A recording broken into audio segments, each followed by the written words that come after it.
Hello and welcome traders and aspiring investors.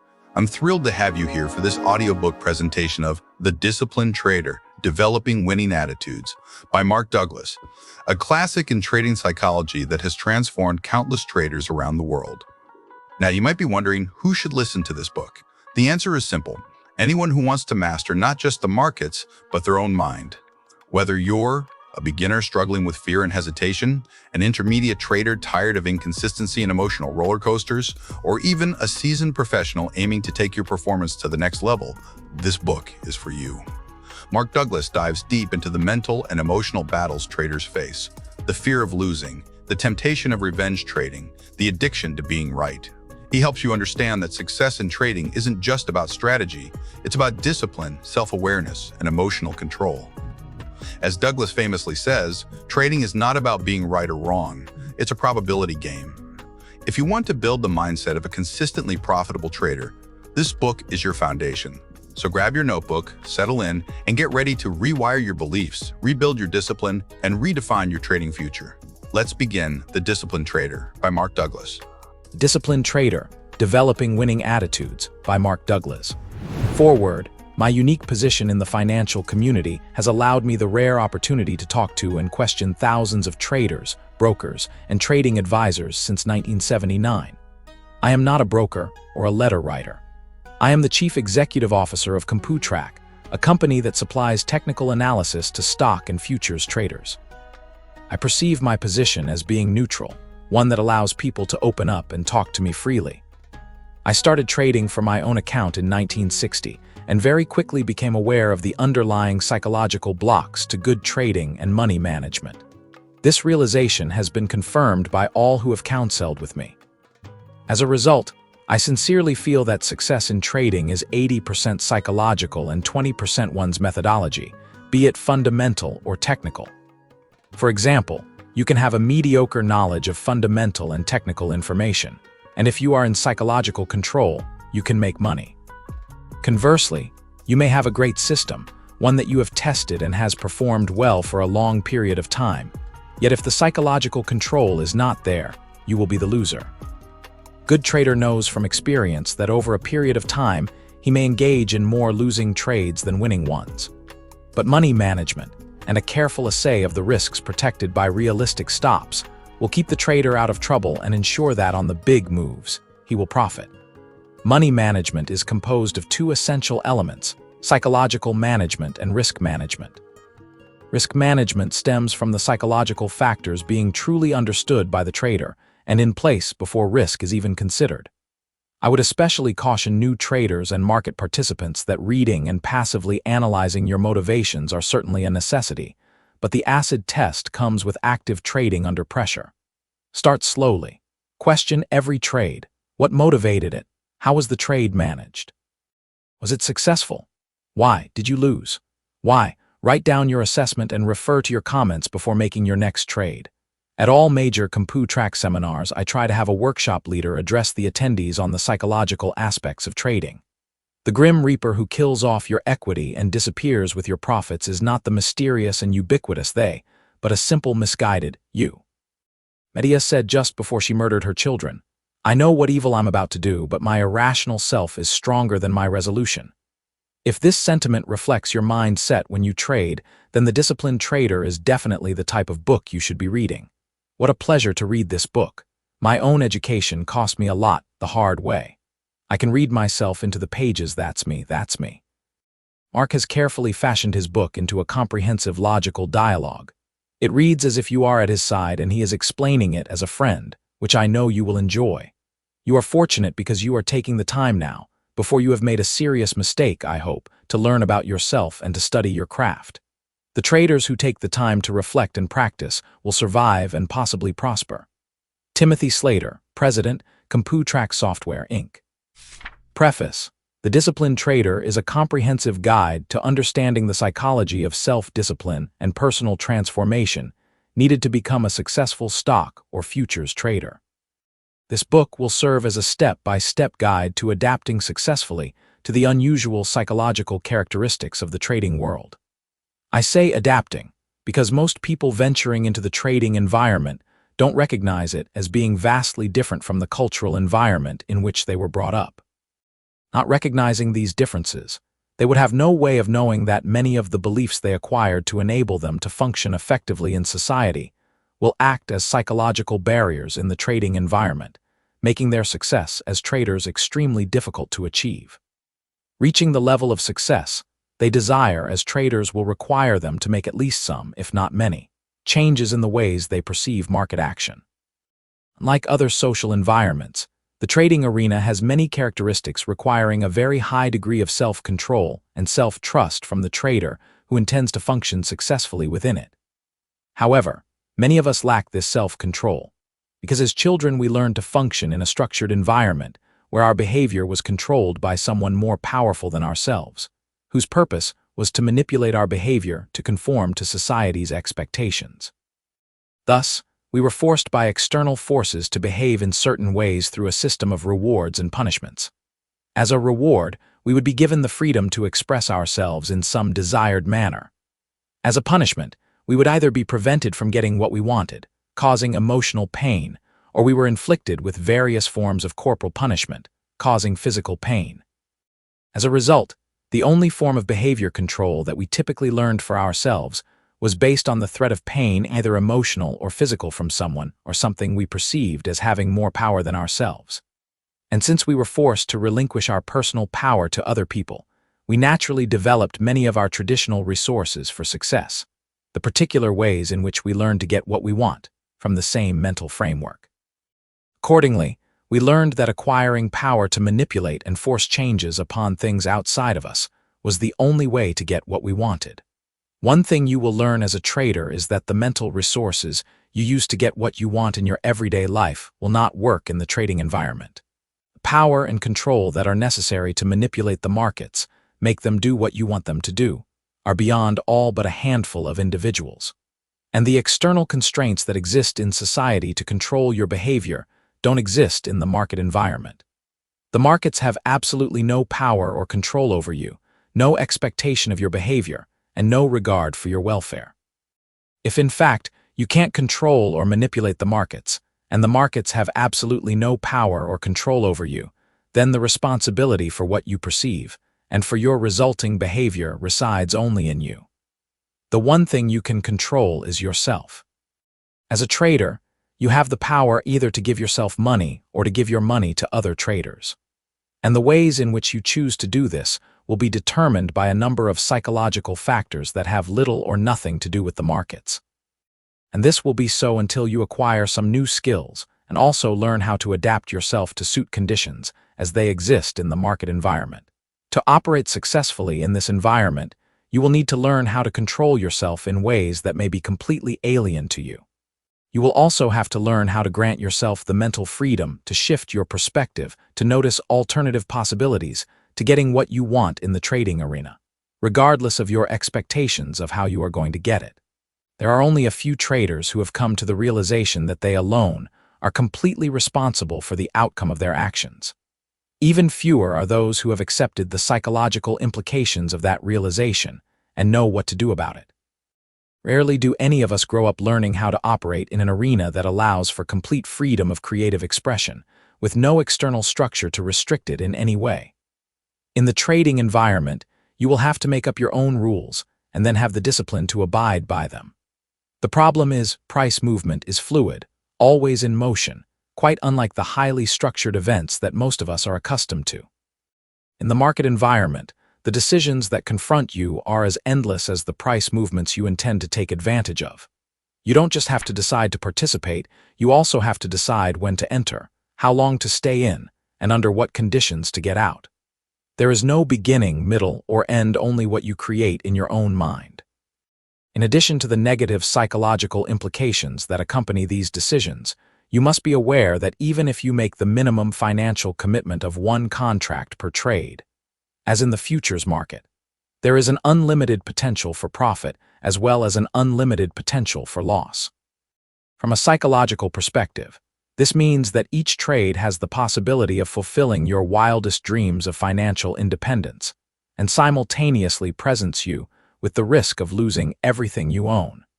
The constantly changing price movement makes it extremely easy for you to ignore the risk and tempt yourself into believing you don't have to follow your own rules this time. Here is an environment that offers complete freedom of expression combined with unlimited possibilities and unlimited risk. If you place in it a participant who is oblivious to these psychological conditions, one who operates from a mental framework oriented toward external structure, constraints, and expectations, then what you have is a formula for emotional and financial disaster. This grim scenario certainly explains why so few people ever make money as traders. Actually, almost all of those who make an attempt at trading completely underestimate the difficulty and consequently overestimate their ability to fulfill their inflated expectations. Therefore, most, if not all, people who trade inflict some degree of psychological damage upon themselves. I am defining psychological damage as any mental framework that has potential for generating fear. Fear results from any belief about environmental conditions that has the potential to cause either physical or emotional pain, such as stress, anxiety, confusion, disappointment, or betrayal. Painful emotional conditions are basically the result of unfulfilled expectations. Unfulfilled expectations create a conflict between a person's beliefs about the way things should be and the actual environmental conditions that don't match those beliefs. This conflict is expressed through our emotions in the form of pain that we generally label as stress, anxiety, confusion, and so on. People seem to avoid pain instinctively by building up mental defenses against the intrusion of environmental information that would confirm the existence of any conflict. These defenses consist of denials, rationalizations, and justifications, all of which will result in perceptual distortion. Perceptual distortion occurs when our mental system automatically distorts environmental information by shaping and selectively excluding certain information to compensate for the conflict between what we expect and what the environment is offering us. This will be done in such a way that we will believe a shared reality exists between ourselves and the outside environment, thus avoiding any pain. I am defining a shared reality as a correspondence between one's beliefs about the environment and the actual environmental conditions that exist. If you are distorting market information, you are not sharing a reality with the markets, and you are also indulging yourself in an illusion, to the extent that you hide from the possibility of disappointment. At this point, you would be setting yourself up for what could be called a forced awareness. Obviously, if the markets are doing something other than what you are allowing yourself to perceive, because some, if not most, of the information the markets have to offer won't validate what you want or hope, then something has to give. These distortions will continue until there is such a disparity between your acquired mindset and the conflicting market information that the mental defenses' illusions will break down. This usually creates a state of shock, where you may wonder how things could get so bad so quickly. In such a situation, the market forces you to confront your illusions of a shared reality, creating a painful forced awareness. At some point in your trading career, you will need to understand how all of us, because of our common upbringing, try to control market events through our perception of what we think will happen next, and then rigidly hold on to these expectations. This is where you need to learn how to gain the kind of mental flexibility that allows you to shift your perspective to be aware of other alternatives and possibilities. You may not be able to control the markets, but you can control your perception of them in order to achieve a higher degree of objectivity, resulting in a higher degree of shared reality with the markets. As painful as these forced awarenesses may be, they are not likely to deter you from being attracted to the opportunities the markets have to offer. However, the cumulative psychological effect on you will be very negative. If you have suffered through several forced awarenesses, your perception of market activity will eventually become heavily weighted towards avoiding pain instead of seeking opportunity. Your fear of losing money, being wrong, or missing an opportunity will become your primary motivation to act or not act. Now, there are several major problems that result when fear becomes a motivation to do or not do something. First, it will limit your range of perceived opportunities by narrowing your focus of attention, keeping it on the object of your fear. This means that out of all available market information, you will only perceive information that will, in effect, validate what you fear the most. Your fear will systematically exclude from your awareness market information that would indicate the existence of other alternatives and opportunities. As you begin to understand the negative relationship between fear and perception, you might be surprised to learn that in your attempts to avoid losses, you actually create them. Fear will also limit your range of responses to any given situation. Many traders suffer considerably when they know exactly what they want to do, but when the moment to execute arrives, find themselves completely immobilized. Before anyone can become successful in an environment with the unstructured character of the trading environment, one needs to develop a supreme sense of self-confidence and self-trust. I am defining self-confidence as an absence of fear and self-trust, knowing what to do at the moment it needs to be done, and then doing it without hesitation. Any hesitation will only create self-doubt and fear.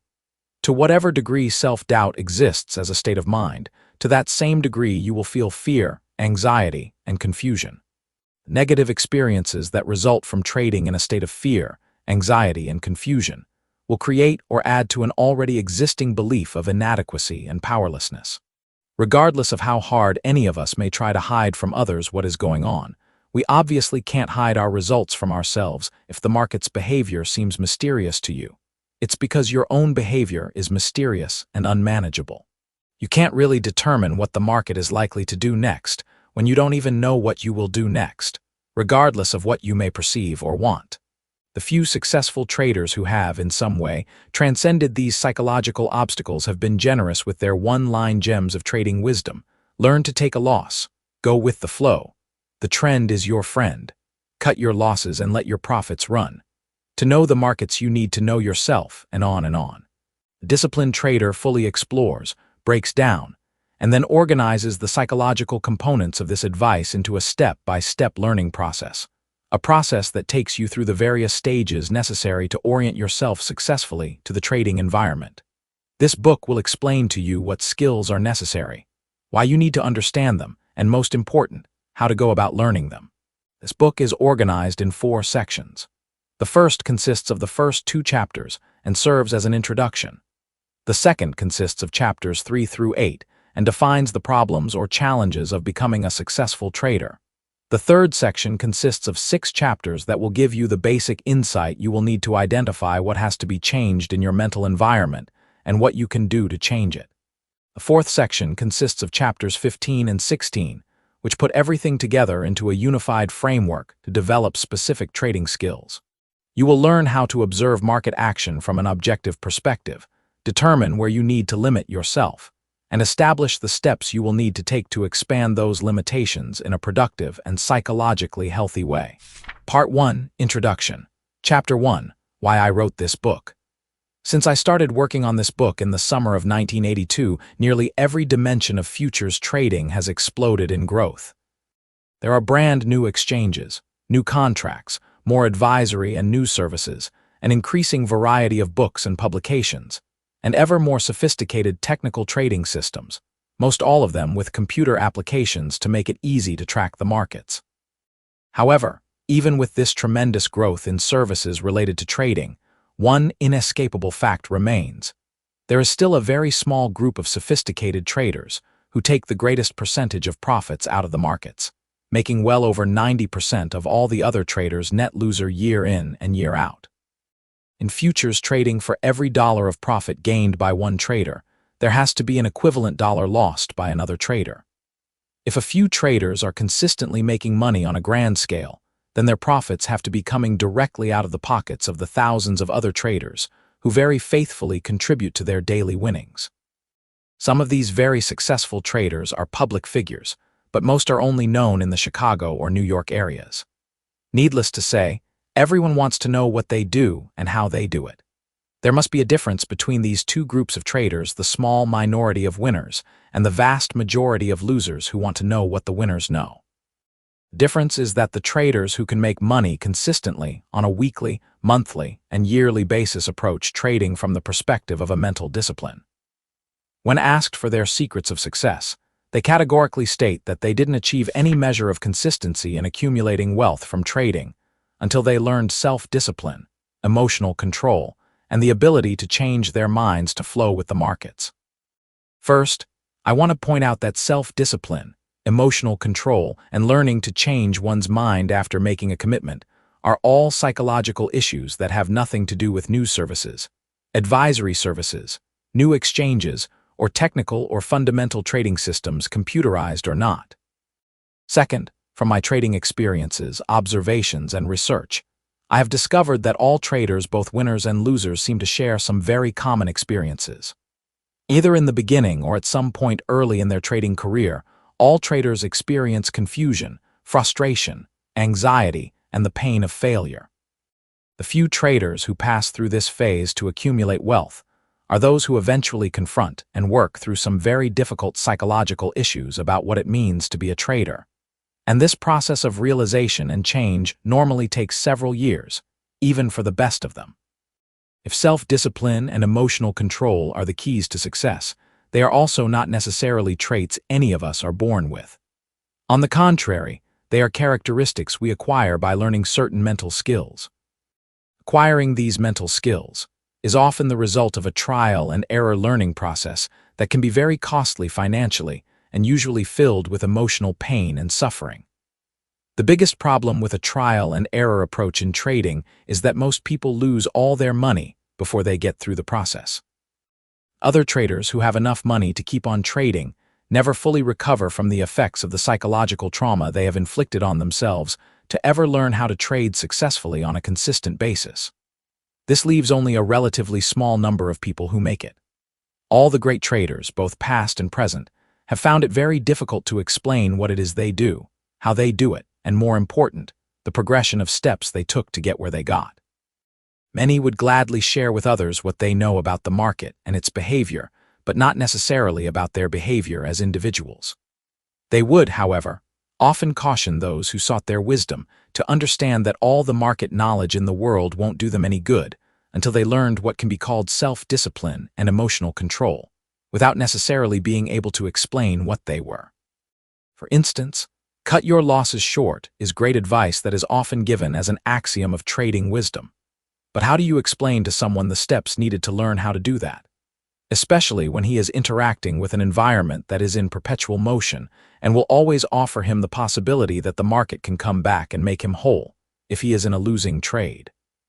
If you take into consideration that his money and self-esteem are at stake and the market coming back is always a viable possibility, regardless of how remote it may be, then you can see how difficult it is to explain why he needs to cut his losses. It is even more difficult to explain how he can do it in a way that suits his unique psychological makeup. The easiest way to explain how to apply this type of wisdom without actually explaining it at all is to say, well, if you want to be a successful trader, you need to learn self-discipline and emotional control. I don't believe this type of vague advice was intentional, however, for principally two reasons.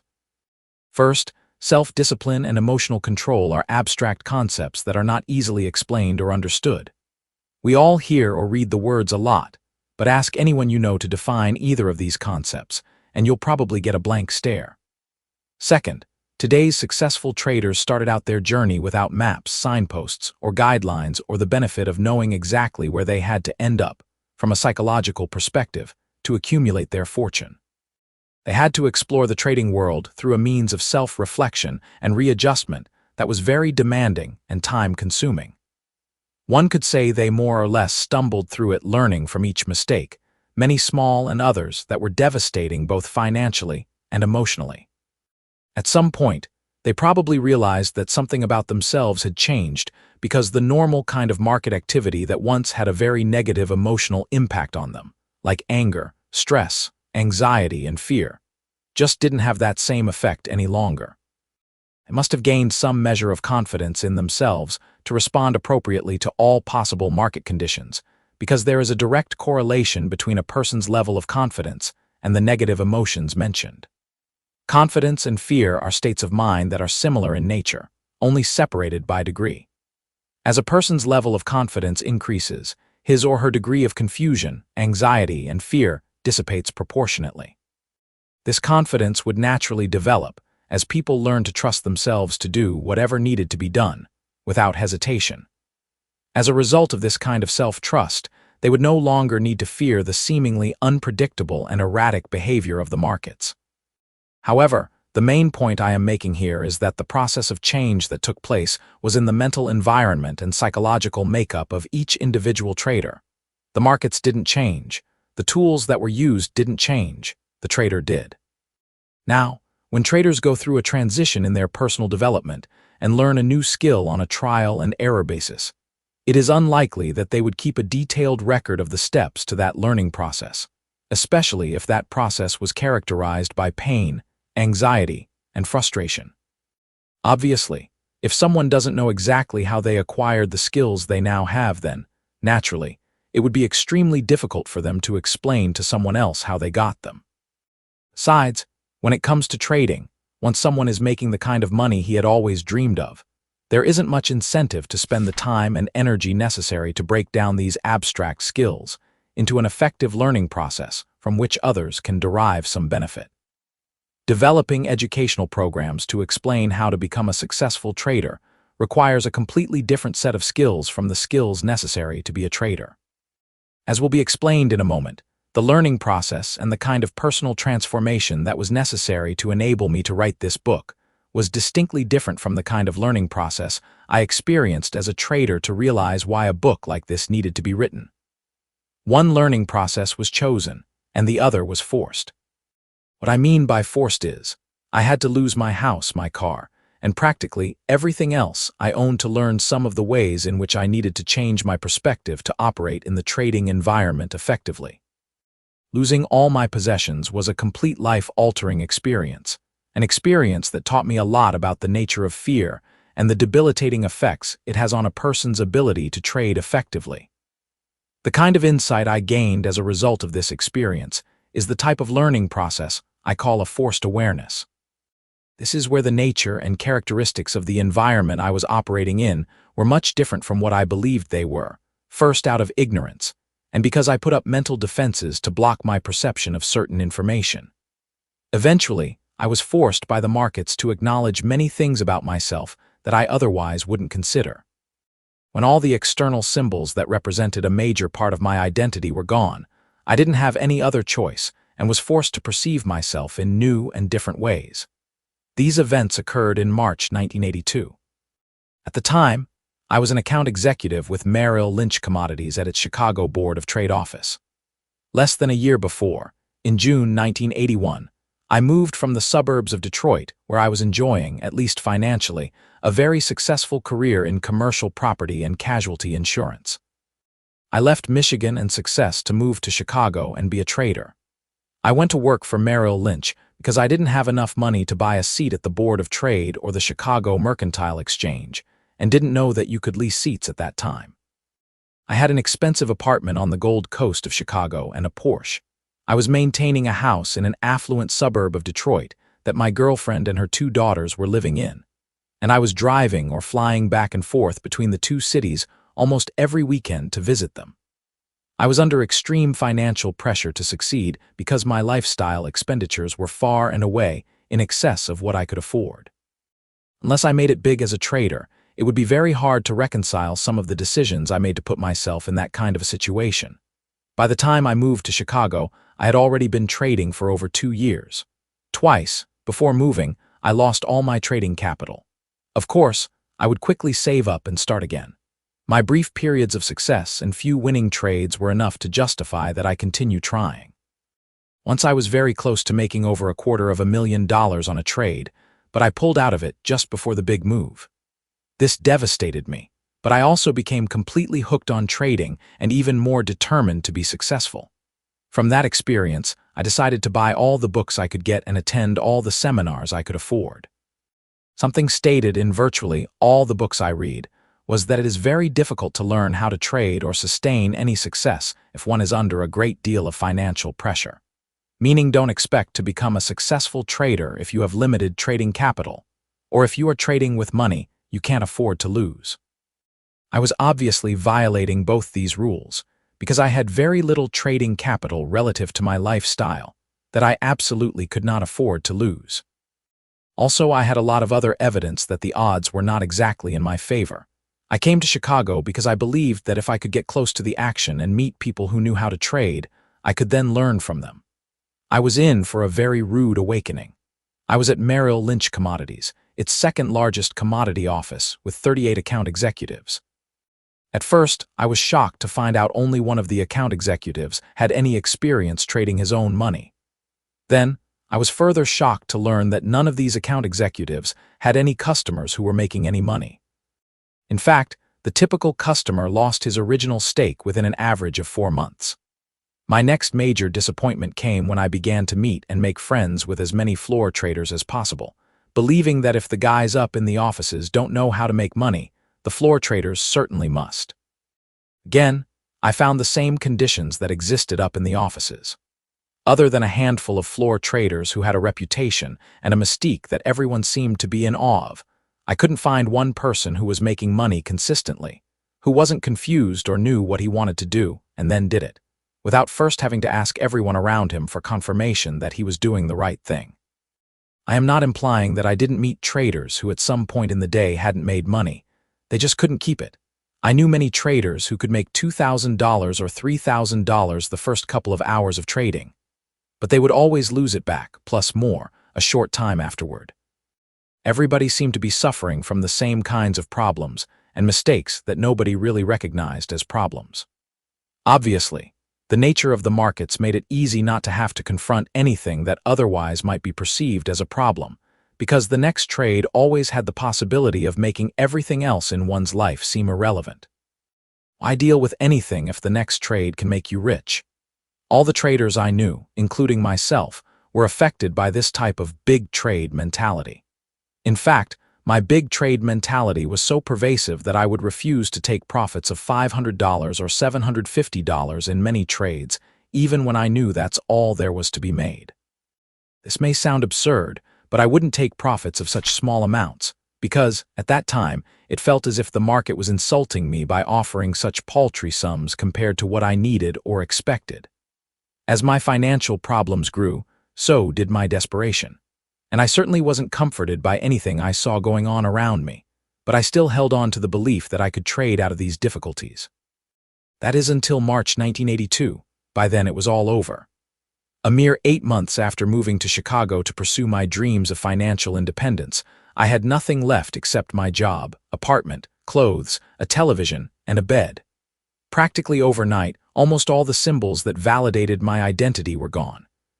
What I mean is, a big part of my self-concept was made up of my possessions like my house, my car, and especially my credit.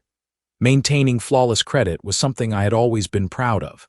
Now I found myself without any of these things. As I've already pointed out, it's not as if there hadn't been plenty of evidence to suggest the possibility of this happening, because there had been. There was a part of me that wouldn't allow a direct confrontation with this evidence or the implications. It was just too easy to make excuses for all the things going on around me that didn't add up. Refusing to confront or consider the implications of all the conflicting information created a great deal of stress. And to compound the situation, I had this intense fear that I would lose everything. But again, I did everything possible to hide this fear and put it somewhere in my mind where I couldn't feel it. Yet, there must have been a part of me that sensed my impending fall. Why else would I have been so consumed with fear? But how could I face any of this when I had no way of reconciling the imbalance that losing all of these things would create? What I mean is the imbalance between what I believed about myself and the things that validated these beliefs. Who would I be after all these things were gone? Well, it didn't take me very long to find out. As my financial condition deteriorated to critical levels, my mental defenses also began to break down. I eventually accepted the inevitability of doing what I believed was the ultimate act of failure and filed for bankruptcy. There were a lot of things that changed inside of me as a result of this experience, and like anyone else forced to deal with major changes in his or her life, I learned a lot about myself. The first thing that happened, which was quite surprising, was that the stress dissipated. Actually, I was overcome with a great sense of relief with nothing to anticipate, dread, or try so desperately to defend against. I was living through my worst fear and found there really wasn't anything about the situation that I couldn't deal with. It wasn't nearly as bad in reality as I imagined it would be. I was still alive and healthy, I was able to think and function, and I started to appreciate my ability to think as my greatest asset. This sense of appreciation began to grow into a deeper level of understanding about the basic nature of my identity.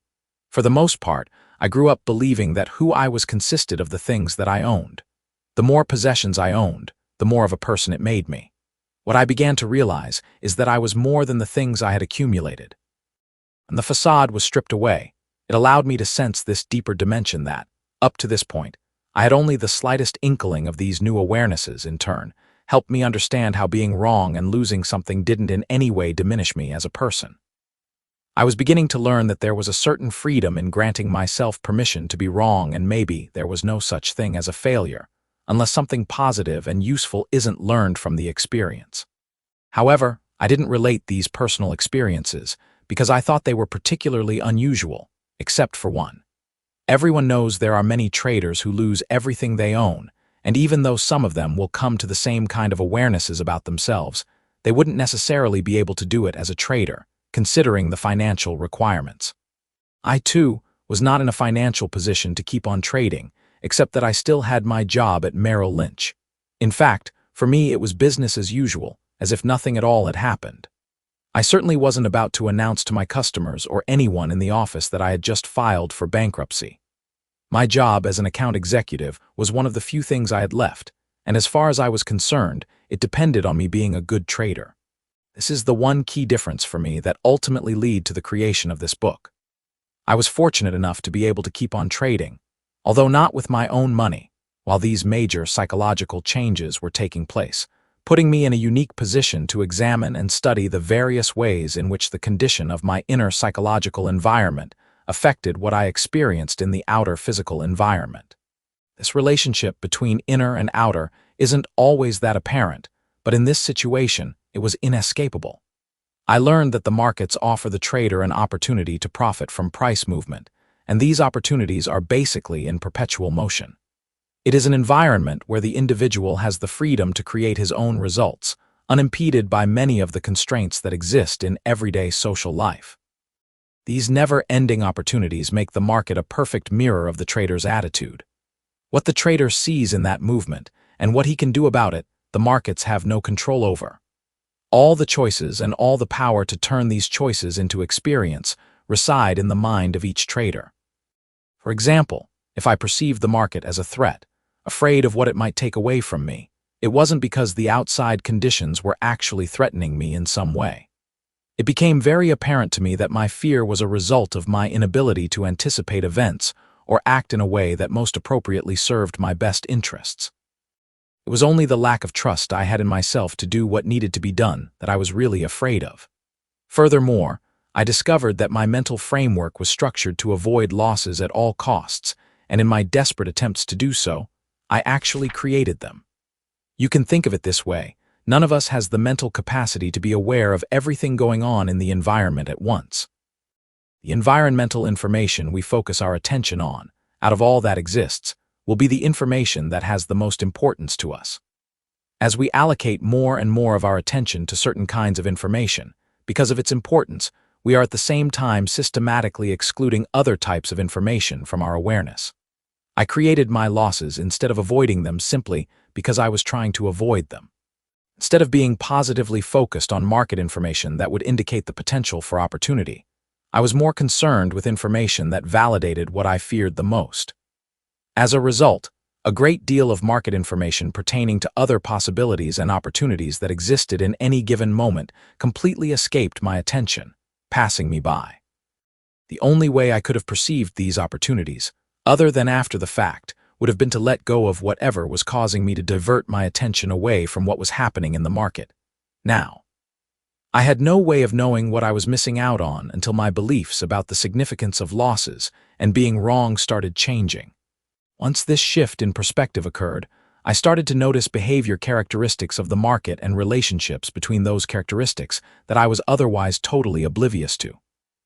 At some point, I realized that because I had already lost everything, I really didn't have anything to fear, and as a result, I inadvertently learned one of the most important lessons to becoming a successful trader: how to accept a loss without any negative consequences. No guilt, anger, shame, or self-punishment. As my fear of losing dissipated, I was seeing and experiencing a different market because I was different. It was as if someone had removed blinders, which I didn't know existed, from my eyes. Up till then, my trading had always been affected by my fears. Didn't have the slightest notion of what it would be like to trade without fear, or that doing it was even a possibility, and least of all, that it was, in fact, necessary to be successful. What also became very apparent to me was the extent to which all of my fears had effectively blocked me from understanding why it was so absolutely necessary to have some clearly defined trading and money management rules that must be followed. It was all starting to make sense. The more I followed my rules, the more I trusted myself. The more I trusted myself, the more I could focus my attention on subtle relationships in the market's behavior to learn new things about the market, helping me become a better trader. Eventually, I could gauge the positive effects these new attitudes had on my ability to shift my perspective and flow with the markets. The less I cared about whether or not I was wrong, the clearer things became, making it much easier to move in and out of positions, cutting my losses short to make myself mentally available to take the next opportunity. By June 1982, I was starting to make consistent money for my customers who relied on me for their trades. Not a lot of money by most traders' standards, but steady. I was having winning days that were turning into winning weeks and months.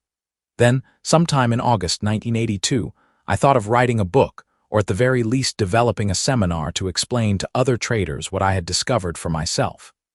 In the area of education, there was a definite void in the market. There really wasn't any material that addressed trading psychology at a deep enough level of insight to effectively help someone understand why success was so elusive. I wrote this book to address what I believe is a critical need for people who want to trade the futures of stock markets, to have an organized, systematic, step-by-step approach to learn the mental skills necessary to accumulate wealth as a trader. The secret to this approach is learning a new thinking methodology. Chapter 2. Why a new thinking methodology? It is my intention in this chapter to demonstrate clearly how a typical social upbringing that instills in the individual certain values and beliefs that make up a thought methodology used for being successful is not practical or functional, and is inconsistent with the methods necessary to be successful in the trading environment.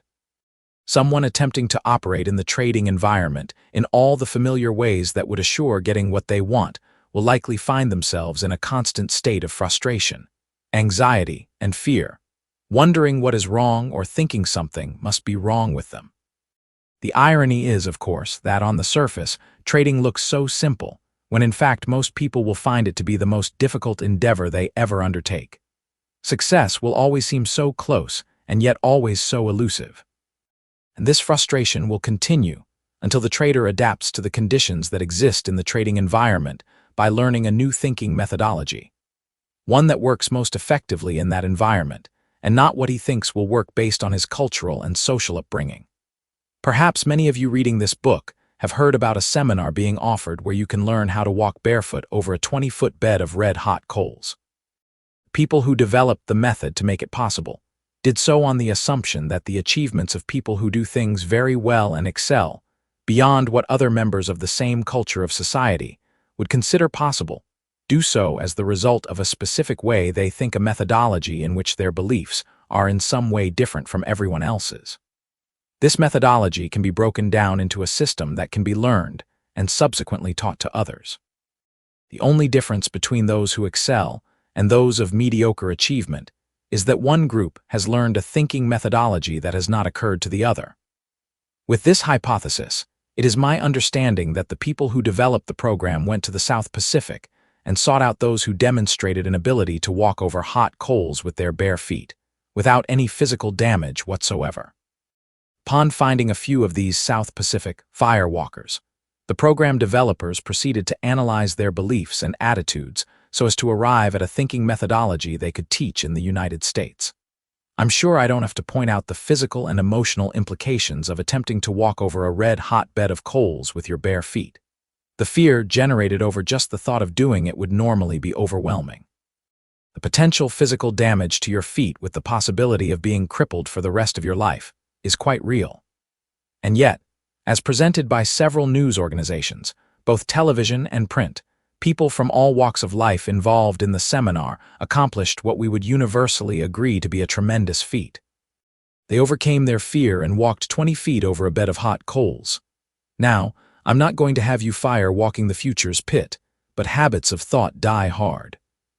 To make way for the new thinking methodology I offer as a means of excelling as a trader, you will have to question some of your beliefs and probe deeply rooted concepts of what is possible. Sometimes only a thorough mental house cleaning can help you throw away failure to make room for success. And exposing yourself to information that may cause you to ask yourself, what if it were true, is the first step to any mental cleansing process.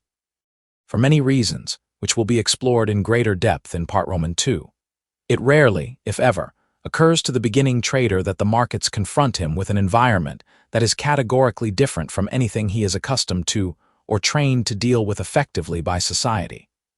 For example, the markets can be looked at as a never-ending event, always changing, virtually without structure, in perpetual motion, with an unlimited potential for profit as well as loss in every trade. The psychological impact on the individual interacting with such an environment is formidable, especially when you consider the many ways in which all of us typically go about structuring our lives with highly defined boundaries, limits, and rules, so things stay basically the same. For most people, a static environment is a fundamental component of their sense of security and well-being. Not only can the markets destroy a person's sense of security by forcing the trader to confront, on a moment-to-moment basis, his lack of acceptance of change, but they also produce an emotional environment of considerable competitiveness and stress. There's the compulsive need to win millions, with the simultaneous fear of financial devastation. The markets tease a trader with the very real possibility of fulfilling his grandest dreams of financial independence, and at the same time stand ready and willing to take away everything he owns, and more. Furthermore, the principles of time, effort, and reward associated with most job situations simply do not apply with the markets. For example, many jobs offer an unchanging reward, regardless of effort, because of hourly wages or yearly salaries.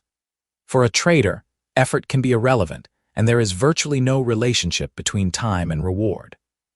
A trader can be stunned with a windfall profit in a matter of seconds for making one simple decision, and the only energy expended was mental. Initially, you may think what could be wrong with making a lot of money in minutes or seconds. A lot, whether you're aware of it or not. Most if not all of us grow up with highly structured belief systems about the conditions under which we deserve to receive money. In fact, many people, because of their childhood conditioning and religious training, believe they don't deserve any money they didn't work for. Certainly, making a lot of money in a very short period of time with no effort expended does not fall within the definition most people have about working for their money. So how does someone reconcile windfall profits against these structured work beliefs, especially when they're probably not even aware of them or would not take them into consideration if they were? This kind of mental conflict usually gets reconciled by the trader finding some clever, ingenious, or mundane way of giving his money back to the markets. Not adjusting to the differences between the cultural and trading environments, or just being unaware that differences exist, can certainly account for many of the trading errors committed by the majority of traders. Yet, a thinking methodology can not only redefine the market's behavior in understandable terms to avert such mistakes, it can also manage most, if not all, typical undisciplined, emotional reactions to that behavior. Culturally learned behavior that results in an unsuccessful trading experience. In an emotionally charged situation that requires split-second decision-making, which could lead to failure of some kind, there's little time to compare the present event with previous market experiences. You probably wouldn't even notice if you had behaved similarly in the past and suffered the same disastrous consequences. Because the present situation is so immediate, you may have no concept of how typical and even thoughtless your behavior may be. In fact, it may be news to you that there are only a limited number of such typical reactions leading to failure. Being able to recognize them can prevent you from repeating past mistakes without losing any of that time so necessary for split-second decisions. The following typical trading errors have a specific cause rooted in a thinking methodology that can be changed. 1. Refusing to define a loss. 2. Not liquidating a losing trade even after you have acknowledged the trade's potential is greatly diminished. 3. Getting locked into a specific opinion or belief about market direction, From a psychological perspective, this is equivalent to trying to control the market with your expectation of what it will do. I'm right, the market is wrong. 4. Focusing on price and the monetary value of a trade, instead of the potential for the market to move based on its behavior and structure. 5. Revenge trading as if you were trying to get back at the market for what it took away from you. 6. Not reversing your position even when you clearly sense a change in market direction. 7. Not following the rules of the trading system. 8. Planning for a move or feeling one building, but then finding yourself immobilized to hit the bid or offer, and therefore denying yourself the opportunity to profit. 9. Not acting on your instincts or intuition. 10. Establishing a consistent pattern of trading success over a period of time and then giving your winnings back to the market in 1 or 2 trades and starting the cycle over again. Skills to be acquired. To excel in any activity, whether it is mental, such as trading, or physical, such as swimming, we need to learn specialized skills. These skills give us the necessary requirements to look at, think about, and behave toward events in a manner different from what we may be used to or what we may have been taught. However, beyond the sheer mechanics of the activity, which just about anyone can master, lies a particular thinking methodology or strategy that leads to excellence. Although few people have it, such a thinking methodology can nevertheless be learned. Any thinking methodology requires a series of approaches to goals and problems. These approaches might be better described as mental techniques, even skills of thought application. For example, one such skill might be the ability to identify those conditions that are conducive to making a common trading error before it actually happens. Other techniques or skills include 1. Learning the dynamics of goal achievement so you can stay positively focused on what you want, not what you fear. 2. Learning how to recognize the skills you need to progress as a trader and then stay focused on the development of those skills instead of the money, which is merely a byproduct of your skills. 3. Learning how to adapt yourself to respond to fundamental changes in market conditions more readily. 4.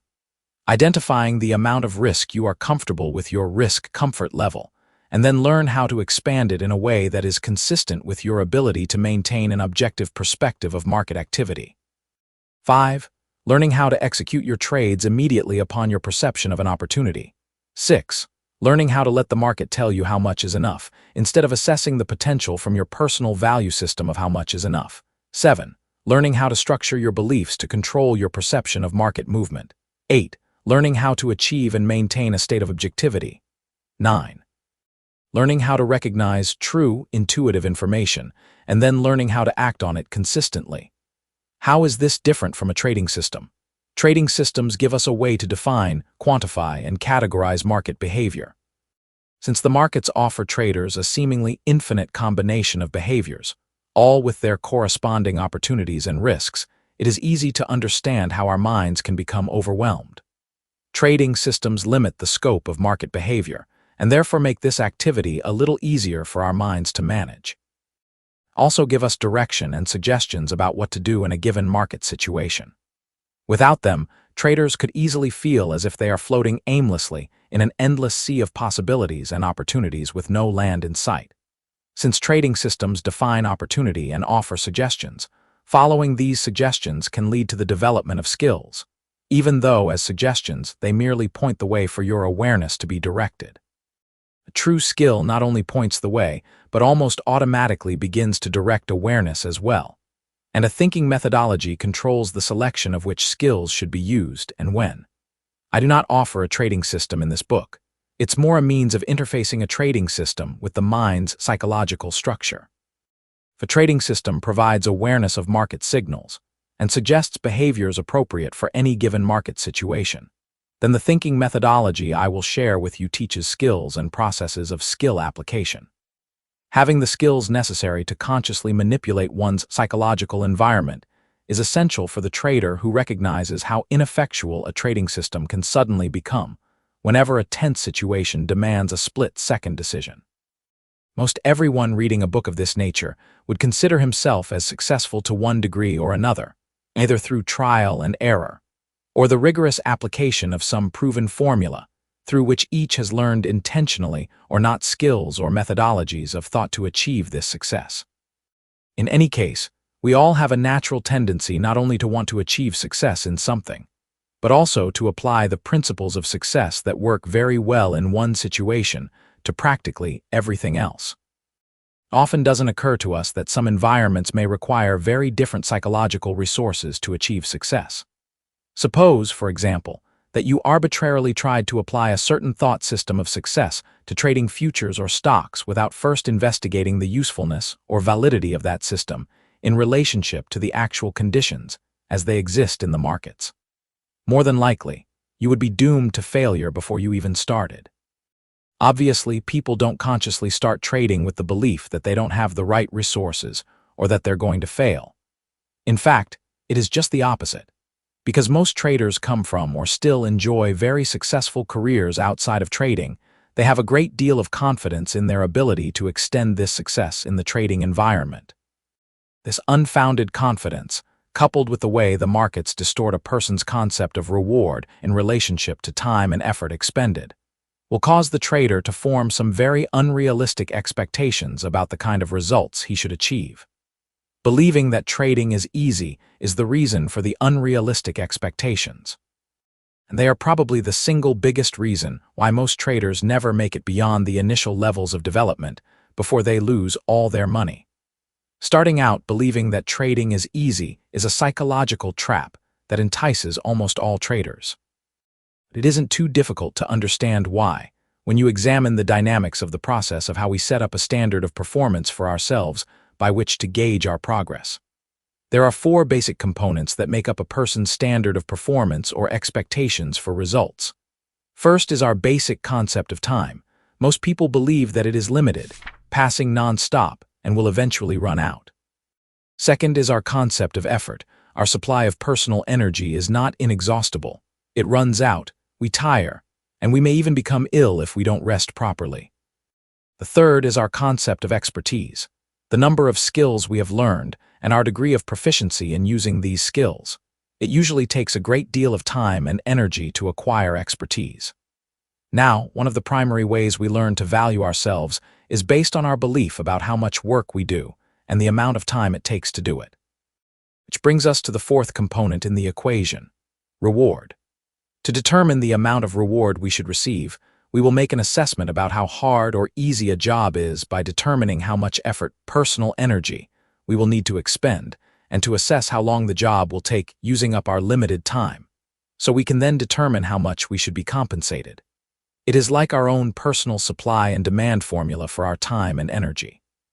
Now I am going to put all this together to demonstrate how trading distorts all these components in a way that allows someone to believe that trading is easy.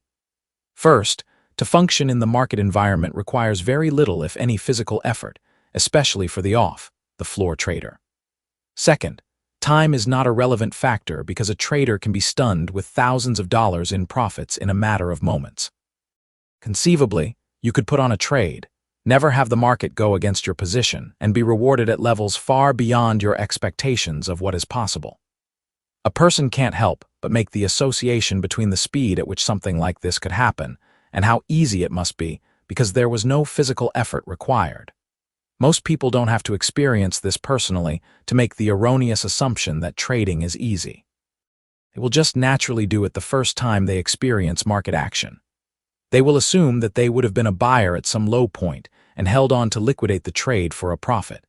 Even if it's just for a couple of ticks, invariably, they will multiply those ticks by several contracts to come up with these mental windfall profits for themselves. These profits could represent an exotic trip, a dream car, or thoughts of financial independence. Then they will compare how long and how hard they normally have to work to get the same amount of money. And what will result is a completely erroneous conclusion that trading is easy. The problem is that it is almost impossible for the beginning trader to make a reasonable assessment of the level of expertise that is required to function in the trading environment, like learning to limit oneself in an unlimited environment. When possibly for the first time in the trader's life, he has the freedom to express himself creatively without any social constraints, or the amount of the time it takes to acquire this expertise, especially when it looks as if the profits should just roll in so easily and so fast. These kinds of assumptions will blind the trader to the true nature of the endeavor. Time is certainly a factor in learning to perceive opportunity or learning how to execute one's trades flawlessly. Both these skills could take a great deal of time to learn. However, neither time nor effort is a factor in relationship to the potential for reward. So what happens when we don't live up to our own expectations? Especially when most everyone starts their trading career thinking it's a piece of cake and that they're only moments away from fulfilling their financial dreams. Regardless of how long it may take any individual to admit that he's not making it, the experience is painful and invariably generates feelings of inadequacy, guilt, and even shame. When one fails, especially when the expectations for success are so high, it will create three major psychological obstacles that have to be overcome before any measure of success will be realized. First, you will need to learn how to release yourself from any feelings of inadequacy, guilt, or shame. Second, you will need to learn how to identify and repair the residual psychological damage caused by the emotionally painful experiences, because painful experiences have the potential to generate fear. Finally, you will need to undo any inappropriate trading habits and learn the appropriate skills that will help you eventually to accumulate the wealth you desire from trading. For many, what I have outlined may seem like an overwhelming task, and I'm not going to downplay it in the slightest. Even if you haven't as yet subjected yourself to any emotional trauma, just learning the appropriate skills will be no easy task. However, you should keep in mind that the rewards can be astronomical. Would any other endeavor having the unlimited potential of trading in futures or stocks be easy? As you proceed through this book, it is very important to keep in mind that neither I nor anyone else can deny what you consider to be the structure of reality, even though what I hold to be true, and what you hold to be true, may differ by a wide margin. Force, violence, or even torture will not cause you or anyone else to give up your beliefs if you don't want to. However, if what I offer will produce a result you desire, then you may be quite willing to suspend, at least temporarily, what you hold to be true and see if what works for me will also work for you.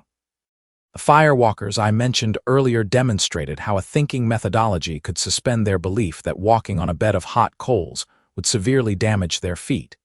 Even though they had learned early in their lives the dangers and pain of intense heat, perhaps you too can suspend some of your beliefs about what makes trading successful.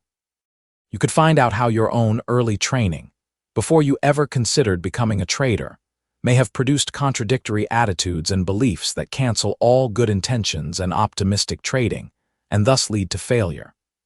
Understandably, before you even consider the possibility of changing some of your innermost beliefs, you will certainly want to know not only how the process of altering beliefs works, but also what benefits it will have for you as a trader. Like all traders, you have probably read repeatedly what it takes to be successful at trading. Trade with the trend. Cut your losses and let your profits run. Money management is the key, and so on. As true as these adages are, they are too vague to give you a clear, understandable connection between the application of these principles and their benefits, a positive and successful trading experience. If you will recall, I listed resistance to accepting a loss among the most common trading errors. If you have ever experienced such resistance, you have probably also encountered the following thought. How do I accept small losses when what I want to do is make money, and I feel like a failure every time I lose? Your helplessness in such a situation and the disastrous consequences for your finances are at the essence of this discussion. If, for example, you can change what losses mean to you and how you represent them mentally, then to whatever degree you can accomplish this, you will be releasing yourself from the stress and anxiety experienced when you have to acknowledge any given trade is a loser and take the appropriate action. Few individuals who have achieved astronomical success in trading at some point learn to stop trying to conquer the markets or make them conform to their expectations or mental limitations. At some point in their trading careers, they understood the psychological implications of an event that is never ending, that begins only when one decides to participate, that ends only when one has had enough, and behaves without the slightest regard for individual survival. Eventually, they adapted to these unusual and demanding psychological conditions by changing their perspective. Although, as I have already pointed out from my experiences, the process of change usually isn't the result of making a conscious choice to take a step-by-step approach, as this book is designed to give you. In our everyday lives, it is much easier to control the external environment to satisfy our desires. What I mean is, if something has to change to get what we want, we will find it much easier to change the external conditions to suit our needs before we attempt to change our mental perspective. Changing ourselves would seem like the absolute last resort as a solution to any problem. So, why would you consciously go about the task of learning how to change yourself from the inside? I have 3 reasons for you. First, because you decide to learn new skills or ways of expressing yourself.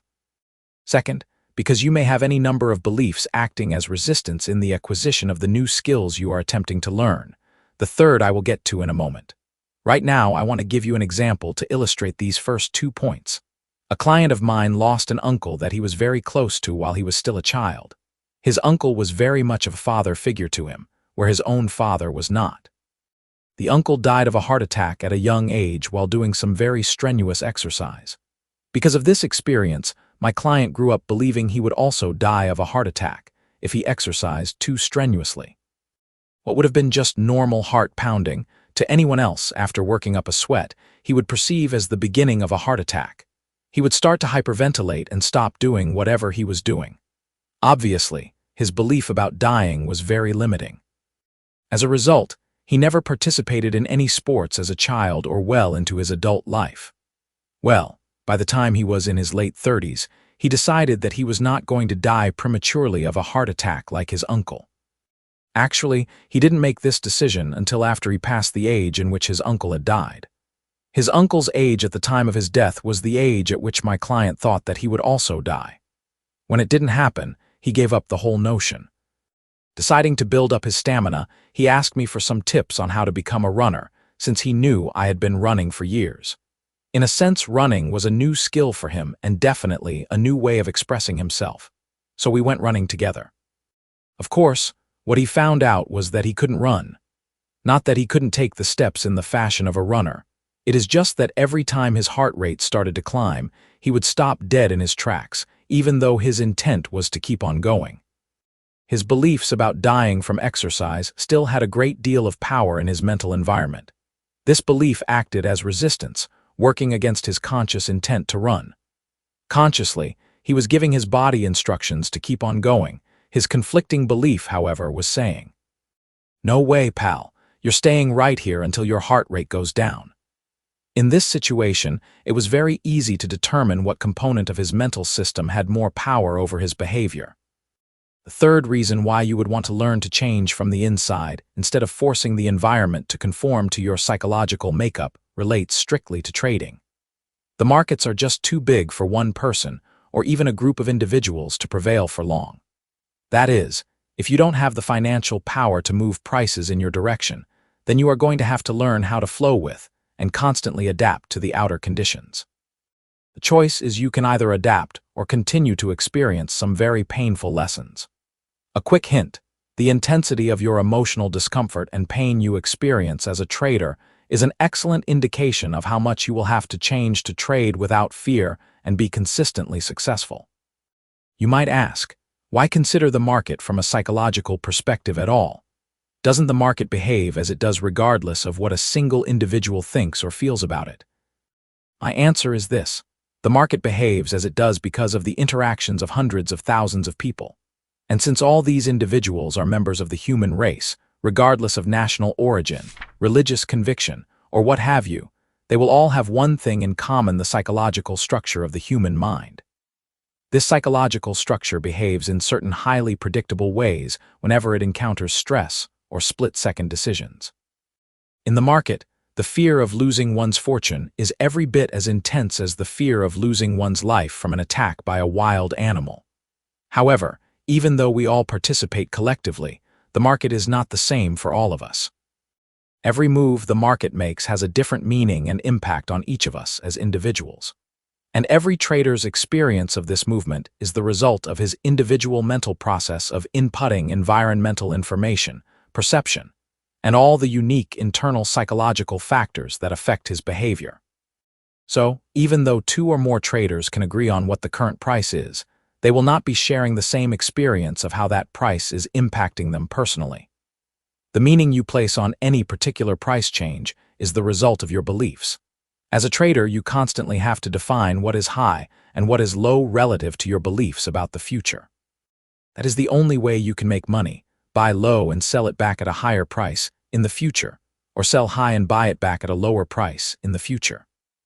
As long as prices continue to move, that movement will create opportunities to buy low and sell high, or sell high and buy low, and these opportunities are available for all traders. You create the game in your own mind based on your beliefs, intents, perceptions, and rules. It is your own unique perspective, and no one else's, and the secret is, you can and do choose how you perceive events.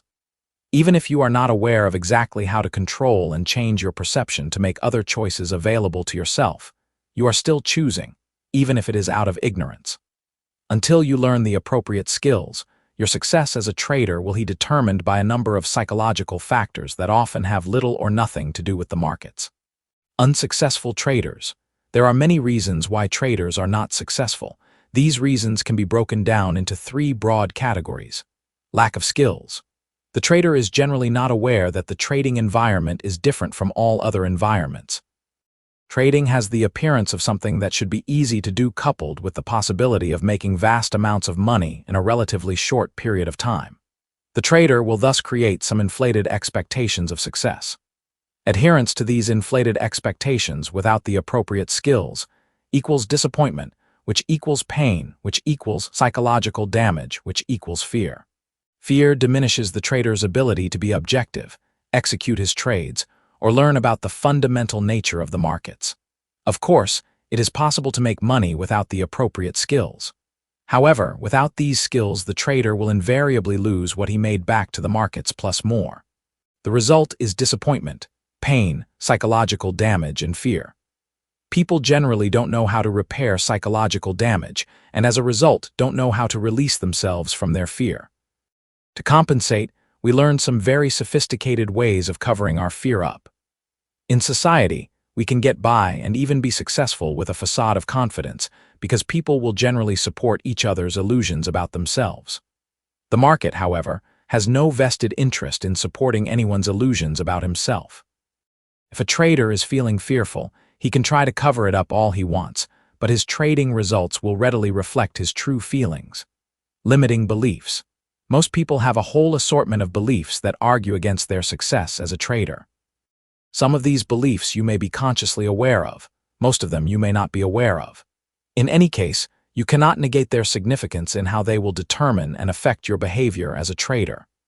Many traders will try to circumvent confronting these limiting beliefs by becoming an expert market analyst. Doesn't matter how good a market analyst you become. If you don't release yourself from the effects of these beliefs, you won't be successful to the extent these limiting beliefs have power in your mental system. There are many market gurus who can predict market moves with uncanny accuracy, but can't make money as a trader. Either they don't know the nature of beliefs and how they affect and determine behavior, or they don't want to confront the issues surrounding these beliefs. You have to want to do it or nothing will happen. And if you choose not to, you will be subjecting yourself to the same recurring cycles of negative experiences again and again, until you either decide to work through whatever issues are necessary or lose all your money and have to give it up. Lack of self-discipline. If the type of environmental conditions exist that are beyond your skill level to respond to appropriately, without doing harm to yourself, then you will need to institute some rules and limitations to guide your behavior until you learn how to act in your best interests. When you were a child, your parents didn't let you cross the street by yourself, because the consequences of your inability to cross safely might have precluded your getting a second chance. When you were able to make the appropriate distinctions about the nature of traffic, your parents trusted you enough to cross the street on your own. Until they trusted you, they always feared the possibility of your getting hit by a car. As a result of their fear, they restricted your freedom of movement, regardless of the opportunities that may have existed for you across the street. Your interaction with the trading environment works the same way. The difference is that no one is stopping you from standing in the middle of the street, metaphorically, to get hit by a truck. You are the only one who can stop yourself. After you have been hit once or twice, it might not be so easy to cross the street, regardless of how good the opportunities look on the other side. What makes it even more difficult, continuing with the traffic metaphor, to step out into the street is when you further realize that the cars and trucks can come at you in a seemingly random fashion. All of a sudden, you're lying on the street not even knowing what hit you because you thought you were being careful. Part 2. The nature of the trading environment from a psychological perspective. In chapters 1 and 2, the material presented outlined some of the difficulties of trading. In the next 6 chapters, I will get much more specific by explaining the characteristics of the market environment from the psychological perspective of the individual trader. From this perspective, it will become clear to you how the market environment is much different from the cultural environment you learn to function within. This will confront you with some very unusual psychological challenges. My primary objective is for you to understand clearly why any degree of success as a trader is so elusive, attained by so few, and why you may need to change some deeply ingrained cultural attitudes and beliefs to function successfully in the trading environment. Chapter 3. The market is always right. If all trading stopped at any particular price, what would this last posted price represent? At the most fundamental level, this last price, or any current price, would represent the consensus belief about value, relative to the future, of all the traders who are in the market in that moment. The current price is a direct reflection of the beliefs of all the traders who choose to act as a force on prices by putting on a trade. So, when there are 2 traders, one wanting to buy and one wanting to sell at a price and do so, they have made a trade, and they have also made a market. All that is needed to make the market right are 2 traders willing to trade at a price. Regardless of the criteria they use to determine value, how rational, irrational, meaningful, or meaningless by your or anyone else's belief system. If 2 traders are willing to express their belief in future value by making a trade, they have made a market. Unless the trade can be undone, it has to be right by virtue of the fact that it was made. What you wanted, thought, believed, or expected is of no consequence in the overall scheme of things unless you can trade with enough volume to control the market and move prices in the direction you deem to be correct. To do this, you would personally have to represent a buying or selling force strong enough to absorb all the counteracting buying or selling represented by the traders who didn't happen to agree with you at any given moment, with enough financial power left over to bid or offer the price where you want it to be. For an observer of market behavior, each trade that is made and the type of movement it creates in prices can tell you something about the consistency of the market and potential for movement in a direction, if you can discern the meaning and put that meaning within some framework defining opportunity. Price movement creates opportunities to buy low and sell high, or vice versa, if you can perceive what is likely to be high and low relative to some point in the future. Movement in any given direction is equivalent to the amount of force that is being applied to create that movement.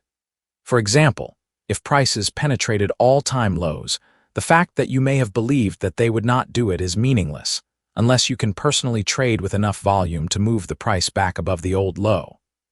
You have to consider that, for prices to have penetrated all-time lows, there must have been more traders who believed that the current price was above what they considered to be of value, at least enough to where they believed the all-time low was a selling opportunity, or they would not have sold. For prices to follow through and continue to go lower would indicate that there are more traders willing to act on their belief that prices are high, and as a result sell than there are traders who are willing to buy at those prices, all-time lows. What you believed about value and your reasons for believing it may be of highest quality, but if the market doesn't share your belief, it doesn't really matter how right you are based on your superior reasoning process or what you believe to be the quality of your information, because prices are going to go in the direction of the greatest force. The point here is that right and wrong, as you may traditionally think of them, don't exist in the market environment. Academic credentials, degrees, reputations, even a high IQ don't make you right in this environment as they would in society. Traders, acting on their belief in the future by putting on a trade, are the only force that can act on prices to make them move. Movement creates opportunity to make money, and making money is what trading is all about. This is also true for the hedger trading to protect the value of his assets. Each individual trader will define what market condition represents enough of an opportunity to put on a trade for whatever reason suits him. Regardless of how wrong you think he may be, if the net result of the collective actions of all the traders participating is moving prices against your position, then they're right and you're the one who is losing money. The market is never wrong in what it does, it just is. Therefore, you as an individual trader interacting with the market first as an observer to perceive opportunity, then as a participant executing a trade, contributing to the overall market behavior, have to confront an environment where only you can be wrong, and it's never the other way around. As a trader, you have to decide what is more important, being right or making money, because the two are not always compatible or consistent with one another.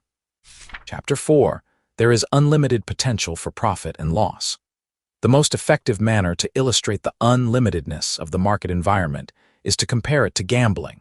With any gambling game, you will always know exactly how much you can win or lose each time you play. You decide exactly how much you want to wager, you know exactly how much you can win as well as lose, and you may even know the mathematical odds of either possibility. This is not the case in market environment. In any particular trade, you never really know how far prices will travel from any given point.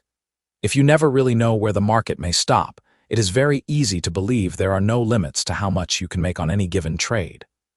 From a psychological perspective, this characteristic will allow you to indulge yourself in the illusion that each trade has the potential of fulfilling your wildest dream of financial independence. Based on the consistency of market participants, ratio between buyers and sellers, and their potential to act as a force great enough to move prices in your direction, the possibility of having your dreams fulfilled may not even remotely exist. However, if you believe it does, then you will have the tendency to gather only the kind of market information that will confirm and reinforce your belief, all the while denying vital information that may be telling you the best opportunity is in the opposite direction. If you are in a losing trade, the market could be moving farther and farther away from your entry point, increasing your potential loss by the moment. While this is happening, however, you may only be able to imagine it coming back in your favor, instead of confronting the possibility of the market continuing against your position. This type of thought process will continue until the sheer magnitude of the loss overwhelms you, and the possibility of the loss increasing is suddenly more pertinent than the possibility of the market coming back. You finally exit the trade never intending or ever imagining you could have allowed yourself to take such a large loss. From a psychological perspective, the possibility for unlimited profits, happiness, power, and so on, whatever it means to you when you imagine making all the money you ever wanted to make, can be extremely dangerous. The possibility may in fact exist, but how realistic it is in any given trade is another matter. There are several psychological factors that go into being able to assess accurately the market's potential for movement in any given direction. One of them is releasing yourself from the notion that each trade has the potential to fulfill all your dreams. At the very least, this illusion will be a major obstacle keeping you from learning how to perceive market action from an objective perspective. Otherwise, if you continually filter market information in such a way as to confirm this belief, learning to be objective won't be a concern because you probably won't have any money left to trade with. Chapter 5. Prices are in perpetual motion with no defined beginning or ending. The markets are always in motion. They never stop, only pause. As long as there are traders who, for whatever reasons, are willing to buy higher than the last price and, as a result, bid the price up, or traders willing to sell for less than the last price and offer the marker lower, prices will remain in perpetual motion. Even when the markets are closed, prices are theoretically in motion. For example, what price traders may be willing to buy or sell at on the opening the next day does not have to be at the price level the market closed at the previous day. What are usually thought of as 3 simple decisions of enter, hold, or liquidate a trade become a perpetual process of deciding how much is enough from both a profit and a loss perspective. If you are in a profitable trade, is there ever enough? Greed stems from a belief that there is never enough or there won't be enough. In an unlimited environment that is in perpetual motion, isn't there always the possibility of getting more? The appetite of true greed can never be satisfied. It will always leave the greedy ones with a feeling of lacking regardless of how much they have acquired. If you are in a losing trade, you won't want it to exist because it represents failure, so you can just act as if it doesn't, by convincing yourself that you are in a winning trade that hasn't gone in your favor yet. how much is enough question can be answered in an infinite number of ways relative to your beliefs on the value of money. What you need it for, how important it is, can you really risk it, how secure do you feel, and what is enough today may not be enough tomorrow because of other factors in your life, all relative questions that have no definitive answers and change with the changing environmental conditions. Having to confront these personal issues as a trader will only contaminate your observations of market movement because they have nothing to do with market direction and the potential or lack of potential of any particular market move. This is why successful traders have always stated emphatically, only trade with money you can afford to lose, meaning money that has little or no value in your life. The less meaning the money has, the less potential there is for your personal, how much is enough issues to contaminate your perception of market movement. Thus, if you allow it, the market can always tempt you into thinking there may be more to be had in a winning trade and always give you something to hang on to in order to justify your hope that it will come back and make you whole if you are in a losing trade. Succumbing to either one of these temptations subjects you to the possibility of some very negative and painful consequences. The market environment is also unstructured in such a way that, from a psychological perspective, there is no beginning and there is no ending. What I mean by this statement, before you think that it's not true, the market opens and closes at a specified time every day, is that from the perspective of the individual trader, the game only begins when you decide to enter and ends only when you decide to exit irrespective of market openings and closings. You have the freedom to structure the game inside your mind in any particular way you please. You can get in whenever you want for whatever reasons are good enough to justify your actions. You can get out whenever you want. In fact, the game only ends when you have decided that you've had enough and take the appropriate action to end it. The psychological implications to the individual confronting these conditions are staggering. Entering a trade will involve all your beliefs about opportunity in relationship to risk, missing out, needing a sure thing, and not being wrong. Exiting a trade will involve all your beliefs about loss, greed, failure, and control. Considering the unlimited potential for profit, entering the market will be much easier for most traders than will be getting out. This is because exiting the trade will require that you confront your beliefs about greed, loss, and failure in relationship to the constant temptation of the possibility for unlimited profits. These individual psychological issues are completely independent of objective market action. And even more significant, as I will explain in Part Roman 3, your beliefs about loss, being wrong, failure, and control will operate independently of your conscious intent. For example, think of the last time you perceived an opportunity to profit and the fear of being wrong or losing and so on immobilized you, keeping you from putting on the trade. To the extent that these issues exist as a component of your mental environment, they will determine the effect they have on your perception of market activity, the decisions you make, and your ability to act on what you decide. However, one of the most significant and potentially damaging factors related to this no beginning and no ending characteristic of the market environment is that it allows you to be a passive loser. The best way to illustrate this concept is to compare the markets with any form of gambling games. For example, with blackjack, horse racing, or craps, the player has to make a conscious choice to play and decide before the event exactly how much he will wager. The event begins and ends according to the rules of the game, and the risk of loss is limited to the size of the wager. Each new event is a fresh start, where the odds of winning may be determined by mathematical probabilities, and the rules of the game automatically take the player out after each event. When the game ends, the player knows exactly what the outcome is, and then must make a conscious decision to participate again. Therefore, the structure of the game forces the player to be an active loser. To subject himself to the possibility of losing any more money than he has already lost requires that he place a wager for a specified amount. He has to actively participate to lose and do nothing to stop losing. Obviously, if the player does nothing, he will not be subjecting his assets to the possibility of loss. If the player is losing consistently, he will need to confront his beliefs about loss and failure to quit playing altogether. This could be difficult because he can always rationalize that, based on the odds, he is bound to win eventually, and that he can always quit after the next game. But he does not need his own mental structure to end any particular game because it's automatic. This is very much different from the market environment where you can be a passive loser. Once you put on a trade, you have to actively participate to end your losses. You don't need to do anything to continue to lose, and the market could go against your position indefinitely. If for any reason you choose not to act or can't act, you could lose everything you own and more. Depending on the size of your position and the volatility of the market, this could happen very quickly. The only way out is to confront your personal issues about greed, loss, and failure. What specific issues or combination of them come into play in each trade will depend on whether you are in a winning or losing position.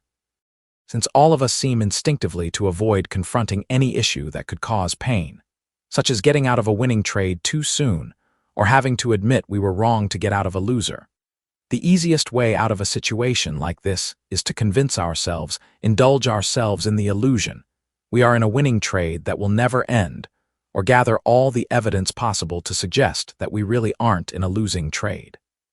Therefore, in either case, we will have no reason to confront the forces inside of us that keep us from objectively perceiving what the market is telling us about the possibilities and potential for profit in any given moment. The markets make it extremely easy for you not to have to confront these very tough psychological issues. For example, if you focus your attention on price movement at the tick-by-tick level, the market can graphically display billions of combinations of behavior characteristics and price patterns to get from one point to the next. It is very easy to use this type of information to support any belief, rationalization, justification, distortion, or illusion you need to want to have about where it is going in the future. Most traders will attempt to simplify price movement by thinking the price can only do three things: go up, go down, or stay basically the same. Some traders may even carry this distorted logic to the point where they believe there is a 50/50 probability for success in any given trade. This, of course, couldn't be further from the truth. For example, let's say that prices stayed within a 10-tick trading range for an entire trading session. If you take into account each tick, how many price patterns is it possible for the market to display going from the top to bottom of the range and then back again? I'm not a statistician, but I'm sure it's at least millions.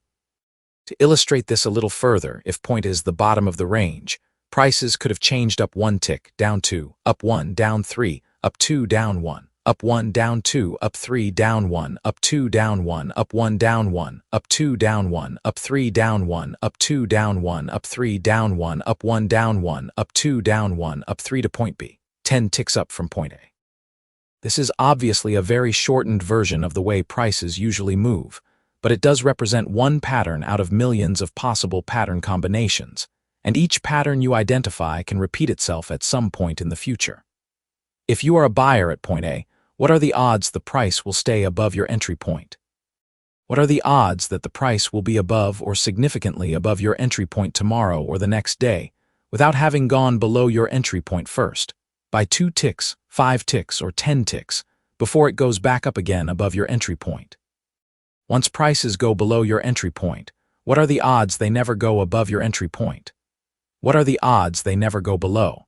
To answer these questions, you would have to know a great deal about the consistency of the market and its potential to behave in certain ways.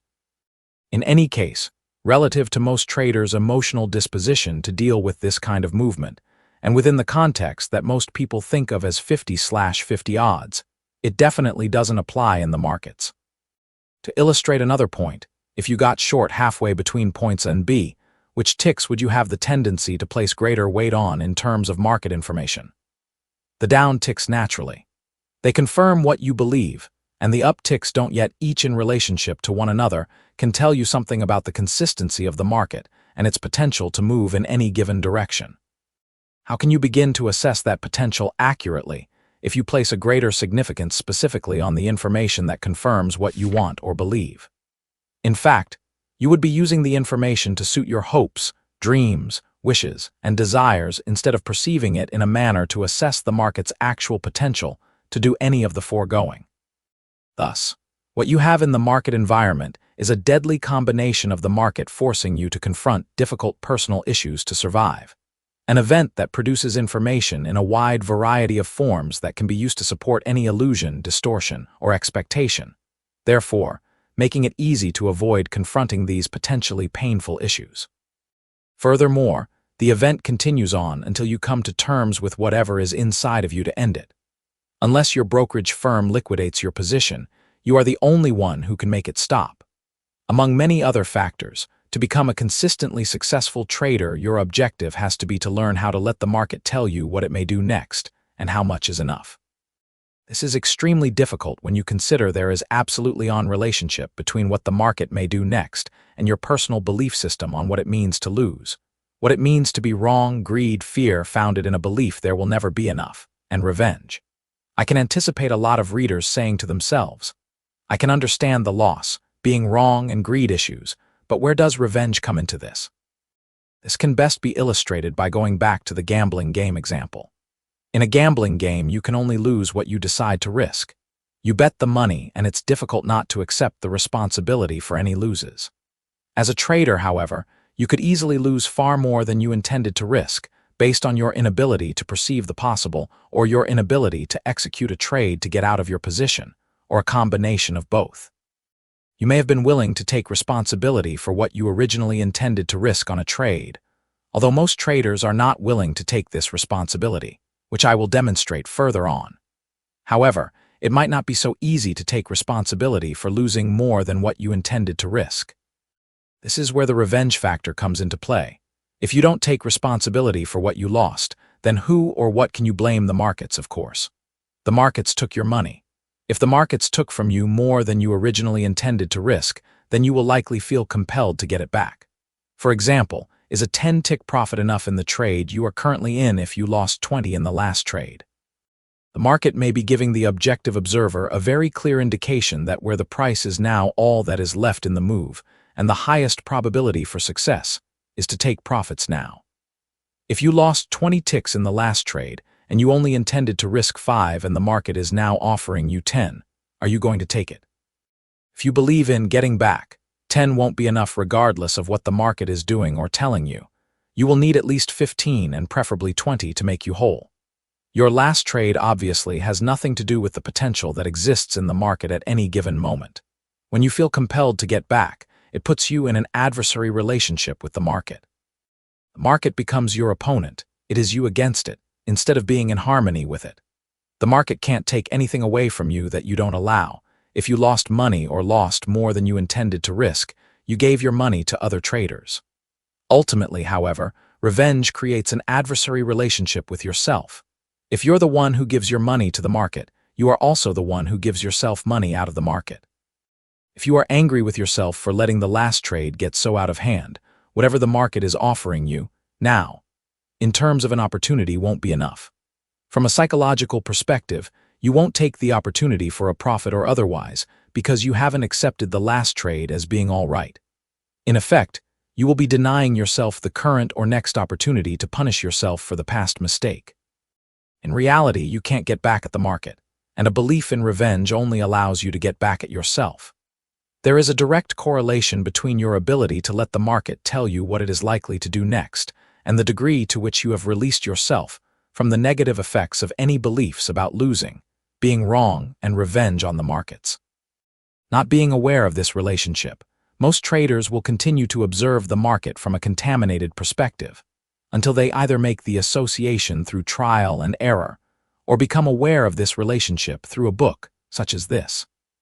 In any case, by the time those who figure it out do so, they have usually subjected themselves to so much psychological damage that it adds a much more difficult dimension to the process of becoming successful.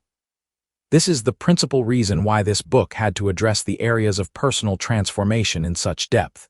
You need to know if there is any damage, how to identify it, and most important, how to release yourself from it. Chapter 6. The market is an unstructured environment. Unlike structured social activities that have defined beginnings and endings and rigid rules to guide your behavior, the market environment is more like a river constantly flowing, with no beginning or ending, with almost no structure. Once you jump in the river, it can change directions at any moment. It may have been flowing north when you jumped in. However, without any notice, it can start flowing south. It's unstructured to the point where you make up all your own rules to play by, with a great deal of latitude to do so. You will have to decide if and when you're going to jump in and with how much force. If you are already in, You have the option of increasing the force you apply at any time or of decreasing it. There are no rules preventing you from jumping out at any moment to change your intended direction to flow with the market, or you can jump out and stay out, and the market just keeps on flowing. In an unstructured and unlimited environment, it is essential that you establish rules to guide your behavior. You will need to create definition and give yourself direction. Otherwise, you will feel overwhelmed with too many possibilities. Without these rules, one of the most likely possibilities is that you will create devastating losses for yourself.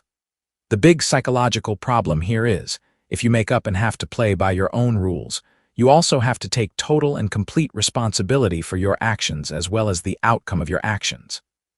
The degree to which you do assume responsibility is the same degree to which you can't shift it to the market and be its victim.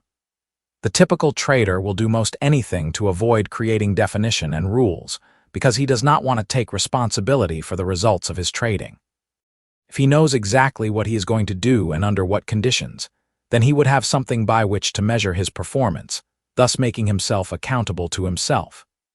This is exactly what most traders don't want to do, preferring instead to keep their relationship with the market somewhat mysterious. This creates a real psychological paradox for traders, because the only way to learn how to trade effectively is to make oneself accountable by creating structure. But with accountability comes responsibility. The typical trader desperately wants to make money, but he has to do it in a way where there is no direct connection between what he does and the outcome that it produces, thereby avoiding responsibility if things don't turn out satisfactorily. To develop a plan, you have to anticipate events to some extent relative to the depth of your plan. When you plan your trades in advance, you are putting your vision of the future and creative abilities on the line, so to speak, and making yourself accountable to yourself. Your plan either works or it doesn't. You either have the ability to execute your plan or you don't. In any case, it is your plan and your ability to follow it, and therefore, it is difficult to shift responsibility and lay the blame somewhere else if things don't work out. Now, when a trader doesn't understand market behavior well enough to know what he is going to do and under what market conditions he is going to do it. But if at the same time, he is very attracted to the action and the opportunities he knows exist, and if he is also impatient with the learning process, his impatience and attraction will make him feel compelled to do something, even if he doesn't know what he should do. How do you think the typical trader will resolve this dilemma? He will play follow the leader, rationalizing that everybody else is doing something, and furthermore, all these people waving their hands and screaming can't be as afraid and unknowing as himself, so they must know what they are doing, or at least they know more than him. If he does what they do, or better yet, identifies the most successful trader and does what that trader does, then he too can make money. This type of rationale creates a herd mentality extremely prevalent on the floor of the exchanges, where most everyone is looking for direction, assuming everyone else must know something they don't, otherwise why would they be doing anything? In a group, this collective mentality is very volatile, where one key trader can start an endless series of chain reactions where everyone mirrors everyone else, all assuming that the other guy must have some rational reason for doing what he is doing. In fact, I wouldn't even describe what goes on down on the trading floor as follow the leader. It is actually better described as follow the follower, because most traders don't know what the leader is doing or who the leader may be at any given moment. Therefore, the group's behavior is like these endless waves of back and forth movement, where the traders closest to the leaders being those who know exactly what they want to do and why they want to do it, will have the first opportunity to get on the bandwagon at the best price, and those next closest have diminished opportunities, and so on down the line until you get to the least skilled trader, who doesn't have much of a chance at all. When there is no leadership in the market, the prices usually drift back and forth in a small range, until someone who knows what he is doing comes into the market. If the prices have made any significant move during or at the end of the trading day, all the crowd followers get together to find any reason or rationale that might explain the market's behavior and put it into some understandable context. Basically, what they come up with is a consensus reason for the market's behavior that day. However, the leaders, those traders who take responsibility for their trades and know exactly why they did what they did, do not feel compelled to talk to anyone and usually don't. The typical crowd follower feels compelled to find reasons outside of himself because these reasons don't exist inside of himself, and he doesn't want to think he is irrational and acts randomly. For the crowd follower, trading this way serves many functions. It keeps his relationship with the market mysterious. If he makes money, he must have done something right. If he loses money, he can blame the market, which is obviously very acceptable behavior among traders, since so many of them do it. The rational or logical explanation for the individual's part in the collective behavior will be decided on later, after the fact, by the consensus opinion of the group. This way he can maintain an illusion of being rational and responsible, and whatever happened to him also happened to a lot of other traders, so at least he knows he is not alone, which then creates a sense of comradeship among competitors.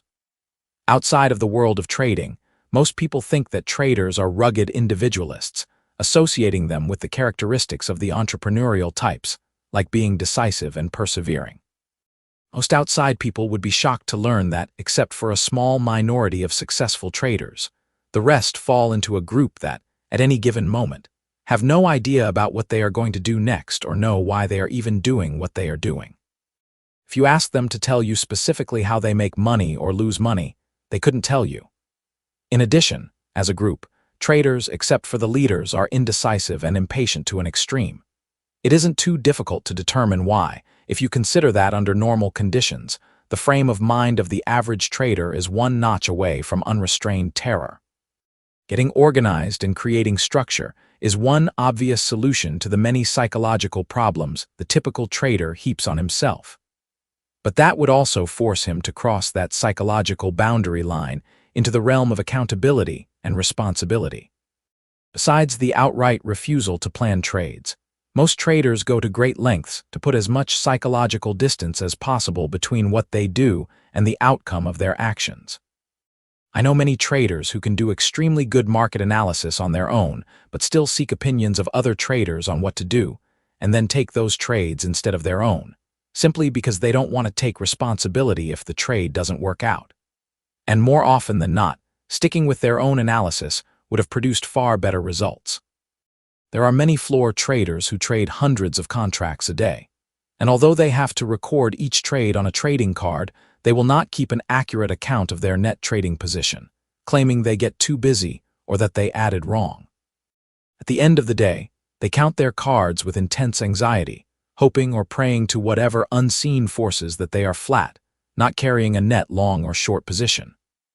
Obviously, if they were that concerned, the simple solution to their problem would be to trade only at a volume level where they can always keep track of where they are at, and if they lose track, to stop trading until they get a correct count. They wouldn't want to do that because, if they kept track of their position, then they would have to take the responsibility for what they end up with. What if they inadvertently end up with a net long position at the end of the day, and the market opens several ticks higher the next morning? The unseen market forces have thus blessed these traders with a winning position, or conversely, if the market opens lower, they can always find someone or something to blame for their bad fortune.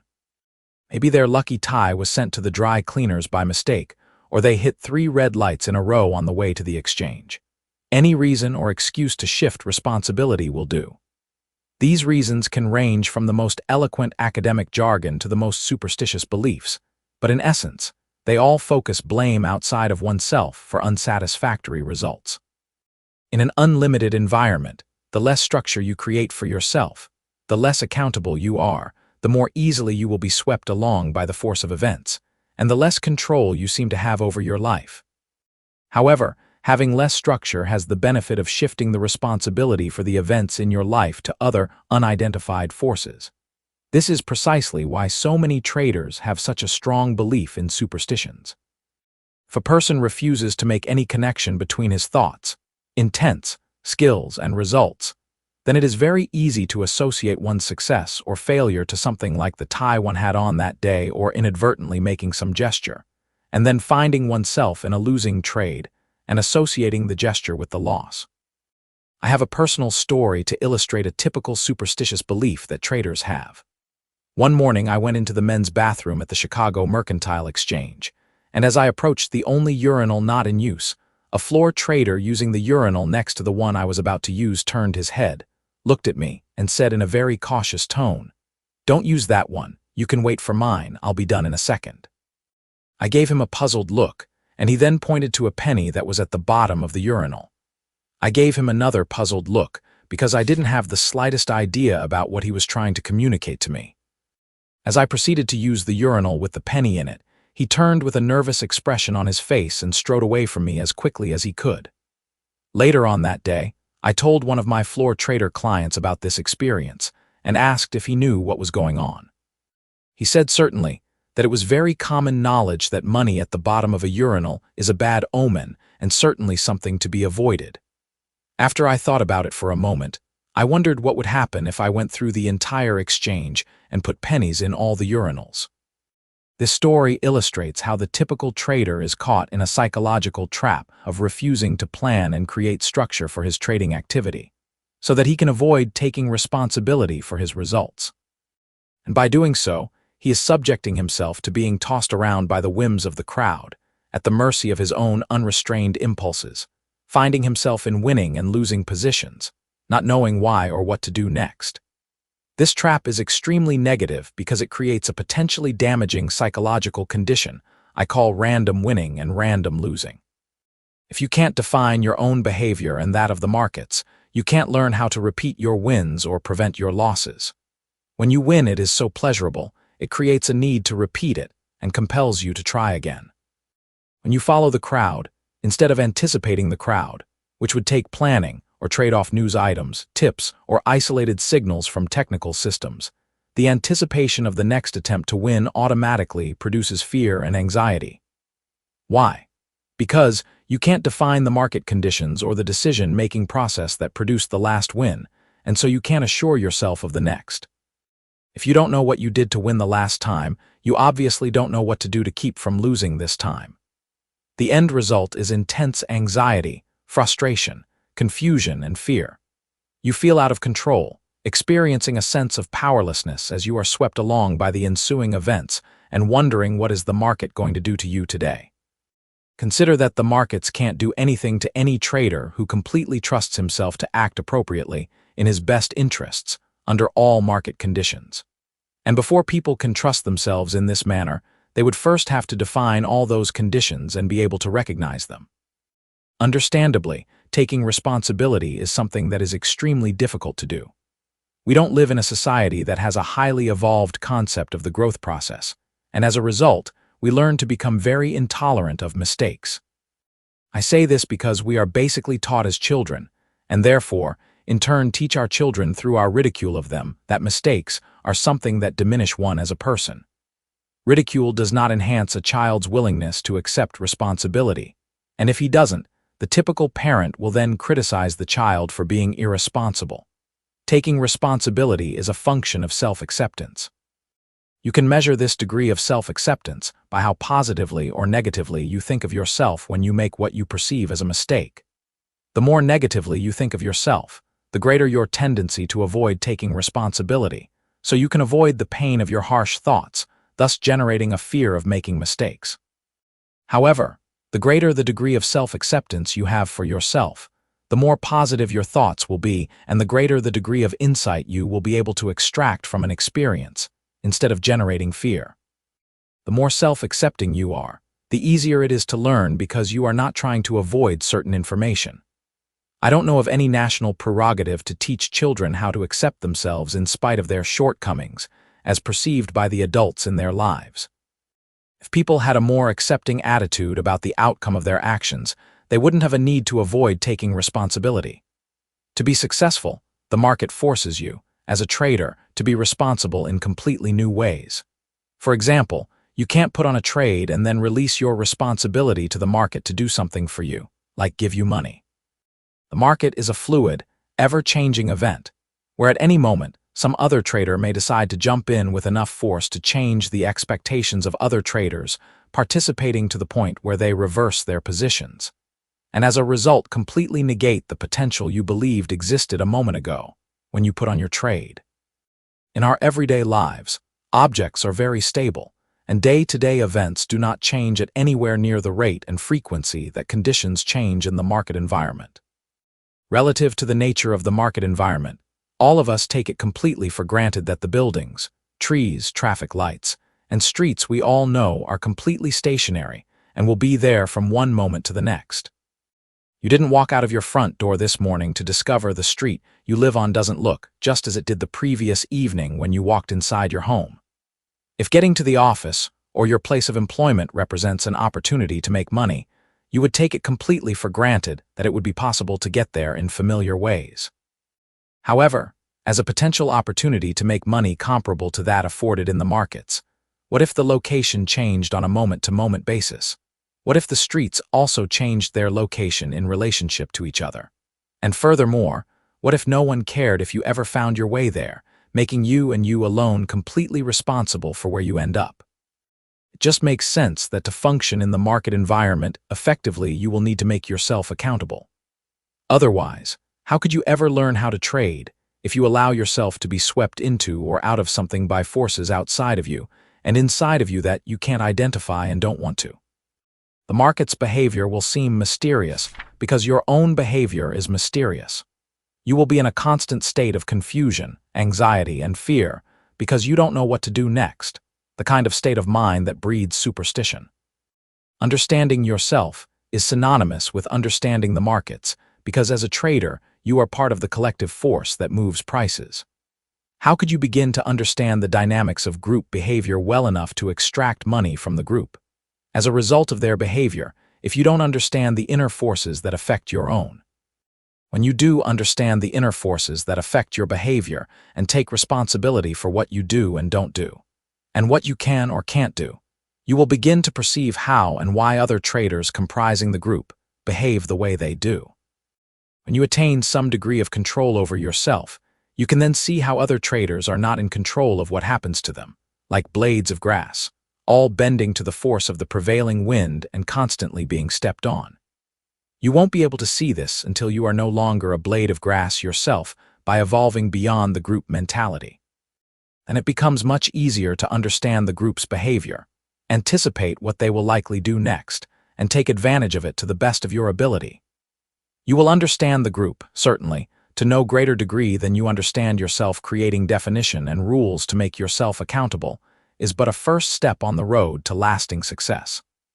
You could acknowledge their necessity and establish them, but then find to your dismay, it is extremely difficult to abide by them. In Part Roman 3, we will examine the interacting mental forces that make it difficult to follow your own rules. Chapter 7, In the Market Environment, Reasons Are Irrelevant. I have titled this chapter, In the Market Environment, Reasons Are Irrelevant, in recognition of the traders who believe that if they can ascertain the reasons why the market did what it did, these reasons will help them to determine what the market will do next. To believe this assumes that traders know why they behaved as they did, and that the reasons they give for their actions will aid in determining their future behavior. The reasons traders would give for their actions are irrelevant. Most traders don't know why they did what they did, because most traders don't plan their trades, thus eliminating any connection between themselves and the results of their trades. Most traders act spontaneously and impulsively, and then ascribe the rationale for their behavior after the fact. Most of these after-the-fact reasons are either justifications for what traders did or excuses for what traders didn't do. Fundamentally, people trade to make money. And to make money, traders have to take positions, hold their positions for some length of time, and then exit their positions. When traders enter and exit positions, they act as a force on prices, making them move. When they are observing the market, waiting to enter or holding a position, traders are a potential force that can act on prices at any given moment. If traders planned what they were going to do before they did it, then the reasons they would give for why they act as they do could definitely help other traders to anticipate how prices will be affected by their actions. This, of course, assumes that they will reveal their plans and that they will be telling the truth. There are only a few traders who make money on a consistent basis, and rarely will they reveal their reasons unless it suits their purposes. In fact, traders who are confident in their ability and know they can have a significant impact on price movement go to great lengths to keep information about their plans away from other traders, because that would diminish the possibility of executing these plans. However, This is not to say that after they have taken their positions, they won't purposely reveal what they have done to then draw other traders into the same position, forcing them to compete among each other to create price movement in their direction. On the other hand, traders who are not confident about what they want to do will gladly share their trading ideas with anyone who will listen, hoping to get some sort of confirmation that what they are about to do will work. So the after-the-fact reasons they offer for why they acted as they did usually just serve the purpose of easing the pain of what they perceive as their mistakes, which isn't particularly useful information. What is useful is understanding that traders typically act as a group, very similar to a school of fish or herd of cattle. Individual traders fall into specific groups that tend to perceive the same kind of market conditions as opportunities or disappointments. As a result, they will act in unison to upset the balance of the market, causing the prices to move in predominantly one direction. Various groups take positions because they believe they can make money, and they get out because they are either losing money or perceive the possibility of making any more money as diminished in relationship to the perceived risk of losing money. For example, the locals on the floor of the exchanges have the least amount of patience, are the most impulsive, are the most easily disappointed, and consequently have the smallest price objectives and shortest time frame perspectives. As a result, they are the most active and will all be trying to do the same thing at the same time. Commercials and off-the-floor retail traders are two other groups that have different price objectives and time frame perspectives from each other. Individuals within these groups will also tend to act in unison, upsetting the balance in the market by their degree of participation or lack of participation at any given moment. You can determine what market conditions in which they are most likely to participate, what conditions will confirm their beliefs about the future, and what will disappoint them. Once you learn their unique characteristics, you can anticipate how one or more groups are likely to act and determine how their activity will affect the balance of the market and the potential for price movement. Why do we trade? Every moment we exist, we are interacting with the environment, expressing ourselves in our own unique way, and thus creating our lives by the way we live it. Everything we do in every moment is some form of the way we express ourselves. We express ourselves to fulfill our needs, wants, desires, and goals. Today, most individuals can channel their energies to fulfill needs beyond the requirements of food and shelter, but to do so requires money. Money allows for a system of exchange where we can trade the goods and services created from individuals expressing themselves in highly specialized ways. Money has evolved to become the object of our needs, because it represents the means or path by which we can express ourselves as individuals. All behavior is a form of self-expression, and almost any way in which an individual wants to express himself in our society requires money.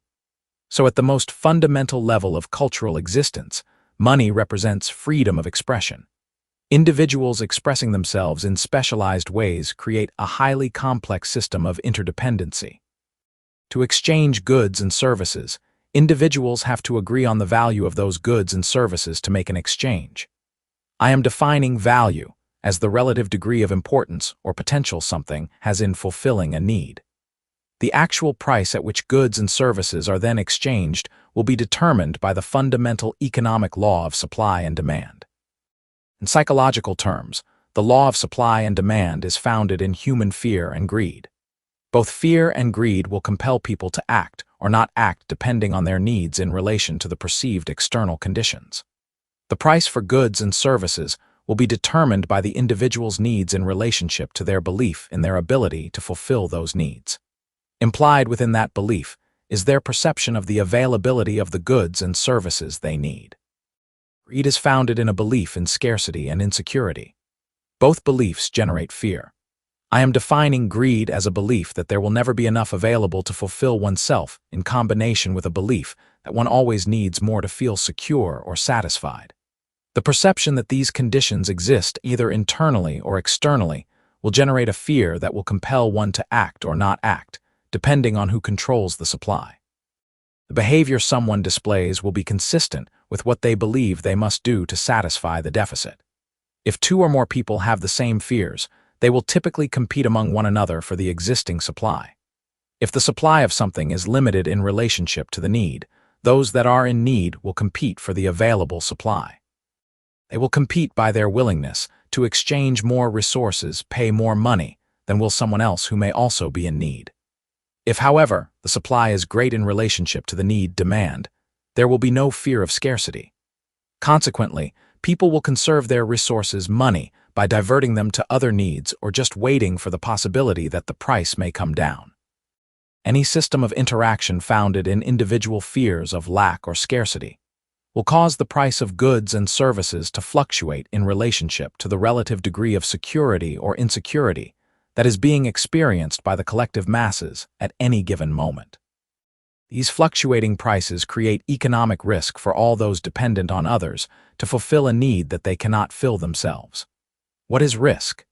Risk is the possibility of a net loss of personal resources, energy, money, etc., in the exchange or pursuit of fulfilling a need.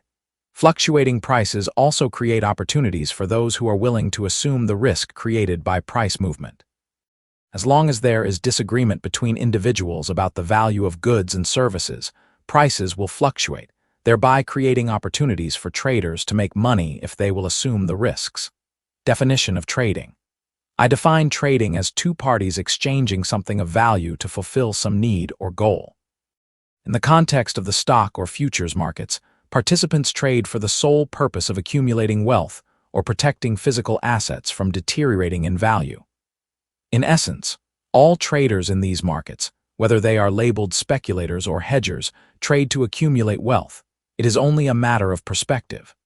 For the hedger, the motivation to protect the value of an asset from economic risk is still to accumulate wealth. Hedgers will trade for a higher degree of economic certainty by transferring the risk created by changing prices to another willing trader. Typically, it will be the speculator on the other side of the trade willing to assume the risk of changing prices for the opportunity to accumulate wealth from those changes. For example, stock owners will sell their stock because they believe the possibilities for the future appreciation of the stock are either non-existent or minimal in relationship to their assessment of the risk to keeping it. They may also sell even with expectations of future appreciation if there is a need to liquidate to satisfy other needs. The buyers, the other side of the trade, believe that the stock will appreciate in value. We can assume that the buyer believes this because people trade to accumulate wealth. Since the goal of a trader is to satisfy a need to accumulate wealth, we can assume that people will not consciously enter into a trade believing they will lose or fail at satisfying their needs. Because all traders have basically the same goals to win, we can then state that no two traders enter into a trade unless they have opposing beliefs about the future value of whatever is being traded. Keep in mind that the current price of anything is always a reflection of what someone is willing to pay and what someone is willing to sell for in that moment. So, although there must be agreement between two parties for a trade to exist at a price, inherent within the transaction is complete disagreement between buyer and seller on the future value of what they are trading. For example, would I be incorrect in stating that any stock owner will not sell his stock if he believed it had potential for future appreciation? When he sells, he has basically given up on the possibilities of future appreciation. Why did the buyer buy? To lose money? To be wrong? No, of course not. The buyer's belief in the future value of the stock is opposite that of the seller's. This disparity is illustrated even more clearly with futures trading. Of real interest is the academic community's belief that the markets are efficient, which assumes that traders have rational reasons for their behavior, knowing what they are doing and having a good reason for doing it. Academicians also believe that the markets are basically random, which seems to be a complete contradiction to a market that is supposed to be efficient. In fact, however, the market's behavior is mostly irrational, if you define rational as any action that is the result of a specific methodology, or is planned in advance and definitely not random, because irrational behavior is very predictable. If you want to learn to predict price movement, you don't need to pay attention to reasons. What you need to do is determine how the majority of traders perceive the external conditions in relationship to either their fear of scarcity or their fear of missing out, or both. Chapter 8. The 3 stages to becoming a successful trader.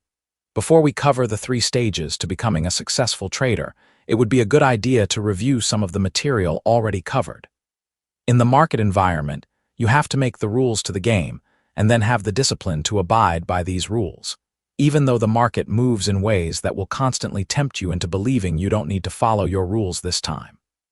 This movement allows you to indulge in any illusion or distortion that suits you in any given moment.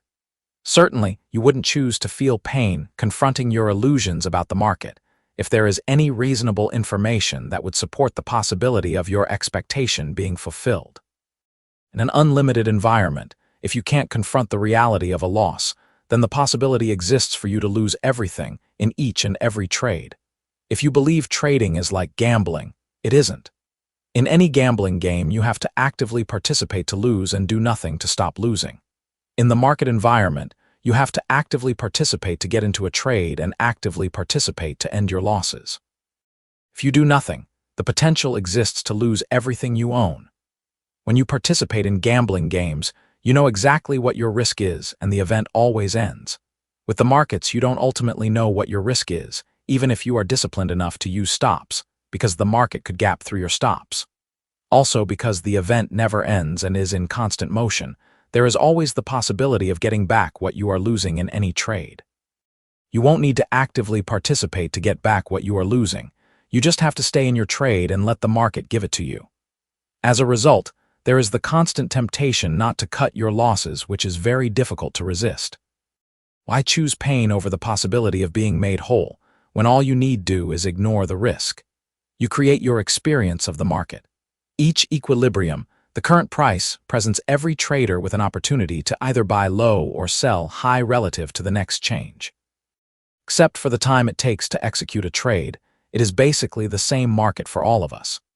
You are either able to perceive any given equilibrium as opportunity to execute a trade, or you can agonize over what you believe is a missed opportunity from the last price change, or you can refrain from taking the trade at the current price, even though you perceive it as an opportunity, because you fear the market might make you wrong.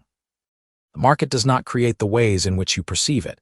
It merely reflects what is going on inside of you in any given moment. Whether you perceived the current market condition as an opportunity and didn't act on your perception, or didn't realize it was an opportunity until after the move occurred is, again, a direct reflection of your unique psychological makeup. You attach the meaning to any particular move. From an objective perspective, the next tick-up can be described as the price just moved one tick-up from the previous price. That is a reality about that one tick price change we all share. However, to one trader, that one-up tick could be the final defeat in a short position he had been carrying. To another trader, it could mean a perfect selling opportunity because the market just can't go higher. To a third trader, it could mean a buying opportunity because the market broke out of a resistance area, based on the way he defines resistance. The market neither chooses nor has any way of choosing the meaning you attach to any particular price change or market condition. For example, you could perceive an opportunity to sell high and act on that perception by entering the market with a short position. From the point you entered, let's say the market went in your favor and then violently reversed itself. In doing so, it very quickly went through your entry point and kept on going up with only a few rest periods and minor little retracements. Each rest or retracement could have been an opportunity to get out of your short position and reverse yourself. What would stop you? The answer is inside of you. If you breathed a sigh of relief each time the market paused or retraced a bit, choosing to believe it was finally all over, then I ask you, what is all over? Is it possibly the fact that you won't have to confront yourself and say I'm wrong? That again is inside of you. You choose, based on the makeup of your mental environment, to believe the pauses were stopping points, relief from confrontation, instead of a possibility to take advantage of an opportunity to eliminate your risk, and a high probability to accumulate a profit by reversing yourself. The way the market seemed to you was actually the way you created it in your own mind. Out of all the available choices and alternate ways of considering the possibilities, you choose one particular way. Your own mental framework, controlling what and the ways in which you perceive information, locked you into that losing trade. The unique way you define a loss, your beliefs about it, and what it means to you is a component part of your psychological makeup.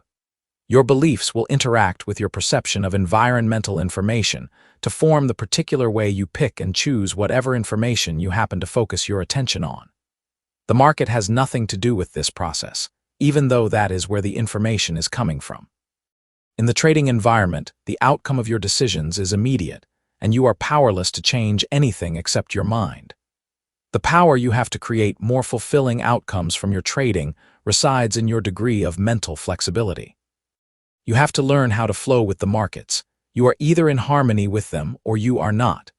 The less acceptance you have for different types of market behavior, the more the market seems to turn on you like Dr. Jekyll and Mr. Hyde. In one moment, it is satisfying all your needs. In the next, it is like a greedy monster taking everything away. This Dr. Jekyll, Mr. Hyde characteristic of the markets only represents your own mental inflexibility to flow with the changes, and your lack of understanding that you give yourself to the best of your ability what you end up with, out of what is available. And by the same token, what you lost, you gave away. You can't change what the market is doing. You can only change yourself in a way that allows you to perceive what it may do next with increased clarity and objectivity. As a trader, you want to know what is going to happen next, yet, how can you begin to know what could happen next if you refuse to open yourself up mentally in ways that allow you to perceive the most likely possibilities? It is a complete contradiction in thought to want to know what is going to happen next in an event over which you have no control, and at the same time to maintain a rigid mental structure that allows for only a very limited number of possibilities. This contradiction in thought is the result of not understanding the nature of beliefs and how they limit a person's perception of environmental information. When you put on the trade, you had to have some belief about the future. What you need to do is learn how to release yourself from the demand your expectations be fulfilled exactly the way you expect them to be. Releasing yourself from the demand will allow you to shift your perspective to perceive whatever opportunities exist in the market now, as if you didn't have a trade on at all. All of us are in a position of having to pick and choose environmental information because we can't be aware of everything at once. If you pick and choose market information on the basis of having to justify your beliefs, you are putting yourself at an extreme disadvantage. You will be excluding from your awareness information that may be more indicative of the consistency of the market and its potential to move in any given direction. It will be extremely difficult to learn how to develop a perspective for the big picture by expanding your time frame perspective. So even though you can't actually control the market's movement, you can learn how to control your perception of the market's movement in a way that allows you the maximum objectivity. Learning to perceive objectively will increase your ability to let the market tell you when to get in and when to get out. You can learn how to trade where you won't be using information to justify your beliefs, but rather to perceive the most likely possibilities in any given moment. As you build a solid foundation of insight and understanding into the workings of your mental environment, which I will present in chapters 9 through 14, you will learn how to change yourself in ways that will allow you to perceive the markets from an objective perspective and eventually trade intuitively. What I will be offering you in the remainder of the book is a step-by-step process of how to adapt yourself to function more effectively in the trading environment. Essentially, it is a process that will enable you to identify and manipulate your beliefs to be more consistent with your goals. There are two dominant themes that form the foundation for this approach. The first we have already briefly covered, that you create the market that you experience in your own mind based on your beliefs, perceptions, intents, and rules. And second, your trading results will be a function of the degree of skills you develop in three primary areas: perception, or your ability to perceive opportunity; execution, or your ability to execute a trade; and accumulation, or your ability to allow your account balance to grow over a period of time or series of trades. Perceiving opportunity. Your perception of opportunity is a function of the depth of insight into the market's behavior. The depth of your insight into the market's behavior is equivalent to the number of distinctions you can make and the quality of these distinctions. Perception of opportunity is synonymous with your expectation of what the market will do next. To be effective, you will need to learn how to make kinds of distinctions that will provide you with an indication of a high probability opportunity from an objective perspective, what I call making an uncommitted assessment of the probabilities. To be able to make some kind of quality distinctions that will eventually develop into a vision of the broader perspective, you will need to learn how to expand your time frame perspective of market activity. There are several components to this process, but the two most important are: 1, instituting a completely disciplined trading approach, and 2, learning how to release yourself from the negative emotional energy stored in the memories of any past trading experiences. The disciplined approach will naturally help you develop the degree of self-trust essential to function effectively in an environment that does not provide any external constraints to limit or control your behavior, as society does. Without the discipline, you will be at the mercy of your own unrestrained impulses and basically out of control. Consequently, without the self-trust that develops from the self-discipline, you will fear the unpredictability of your own behavior. At the same time, you will likely project this fear into the markets as being erratic and seemingly unpredictable, when it is your own behavior you fear the most. It would be ludicrous to think that you could understand the market's behavior to any degree greater than you understand your own behavior first. To grasp the fundamental nature of your own behavior, you will need to understand thoroughly all the effects fear has on your perception of environmental information. At the most fundamental level, fear will limit your awareness of market information that could clearly indicate those possibilities that are in your favor and those that are not. How could any deep level of insight into the market's behavior ever develop if you are constantly worried about what the market may do to you and cannot stay focused on the consistency and structure of the market itself? The market can't do anything to you if you trust yourself to act appropriately under any market condition. Learning this is the key to gaining the level of confidence every trader needs to be successful. In the larger perspective, fear will reduce the likelihood of you ever developing to the point of making the kinds of distinctions in market behavior where you acquire a vision of the big picture. When you understand how fear operates in your trading and have conquered it, you will be able to see how fear operates in the market as a whole, and then be able to anticipate the group's reaction to certain kinds of information. If you did not start your trading career with the proper mental perspective or with a disciplined approach, then it is likely you have suffered some degree of psychological damage. I define psychological damage as any mental condition that has the potential of generating fear. The negative energy stored in these experiences that create and support a belief about the threatening nature of the environment will generate fear to the same extent as the degree of energy stored in the memory. By learning to release yourself from the pain, you will be reducing the fear and automatically opening yourself up to new awarenesses about the nature of the markets. You will be opening yourself up because fear will not be causing you to narrow your focus of attention. Instead of being focused on pain avoidance, you can be focused on what the markets are telling you. Learning how to release yourself from fear will also free you up to think of creative ways in which you can respond to the new relationships you are perceiving in the market's behavior. As a result, you will be increasing your confidence in your ability to respond appropriately to any given market situation. Executing your trades. Your ability to execute your trades is a function of the amount of fear you generate or the lack of it. Fear is always the result of your beliefs about the threatening nature of the environment. What could be threatening about the market? Nothing, if you had the confidence and completely trusted yourself to act appropriately under any given set of market conditions. Essentially, what you fear is not the markets, but rather your inability to do what you need to do when you need to do it, without hesitation. In your relationship with the markets, you had to learn what to fear. What you learned to fear was a result of whatever you did that caused pain. Your pain was the result of your not knowing what to do next that resulted in an outcome you neither expected nor intended. In the market environment, you are free to act or not to act. The markets cannot do anything to you that you don't allow, even if it is out of ignorance or a complete sense of powerlessness. The effects of fear on one's behavior are obvious, limiting one to the point of complete immobility. If you can't execute your trades properly, even when you perceive the most perfect opportunity, it is because you have not released yourself from the pain contained in the memories of past trading experiences, and because you still don't trust yourself to act appropriately in any given set of conditions. If you did, there would be no fear or immobility. Accumulating profits.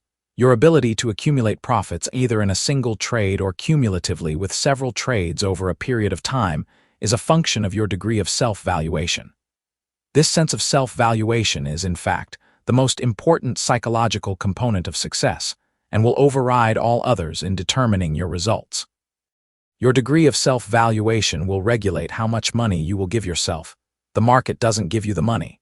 You give it to yourself based on your ability to perceive opportunity and execute a trade, out of the maximum potential available or perceivable at any given moment or time frame perspective.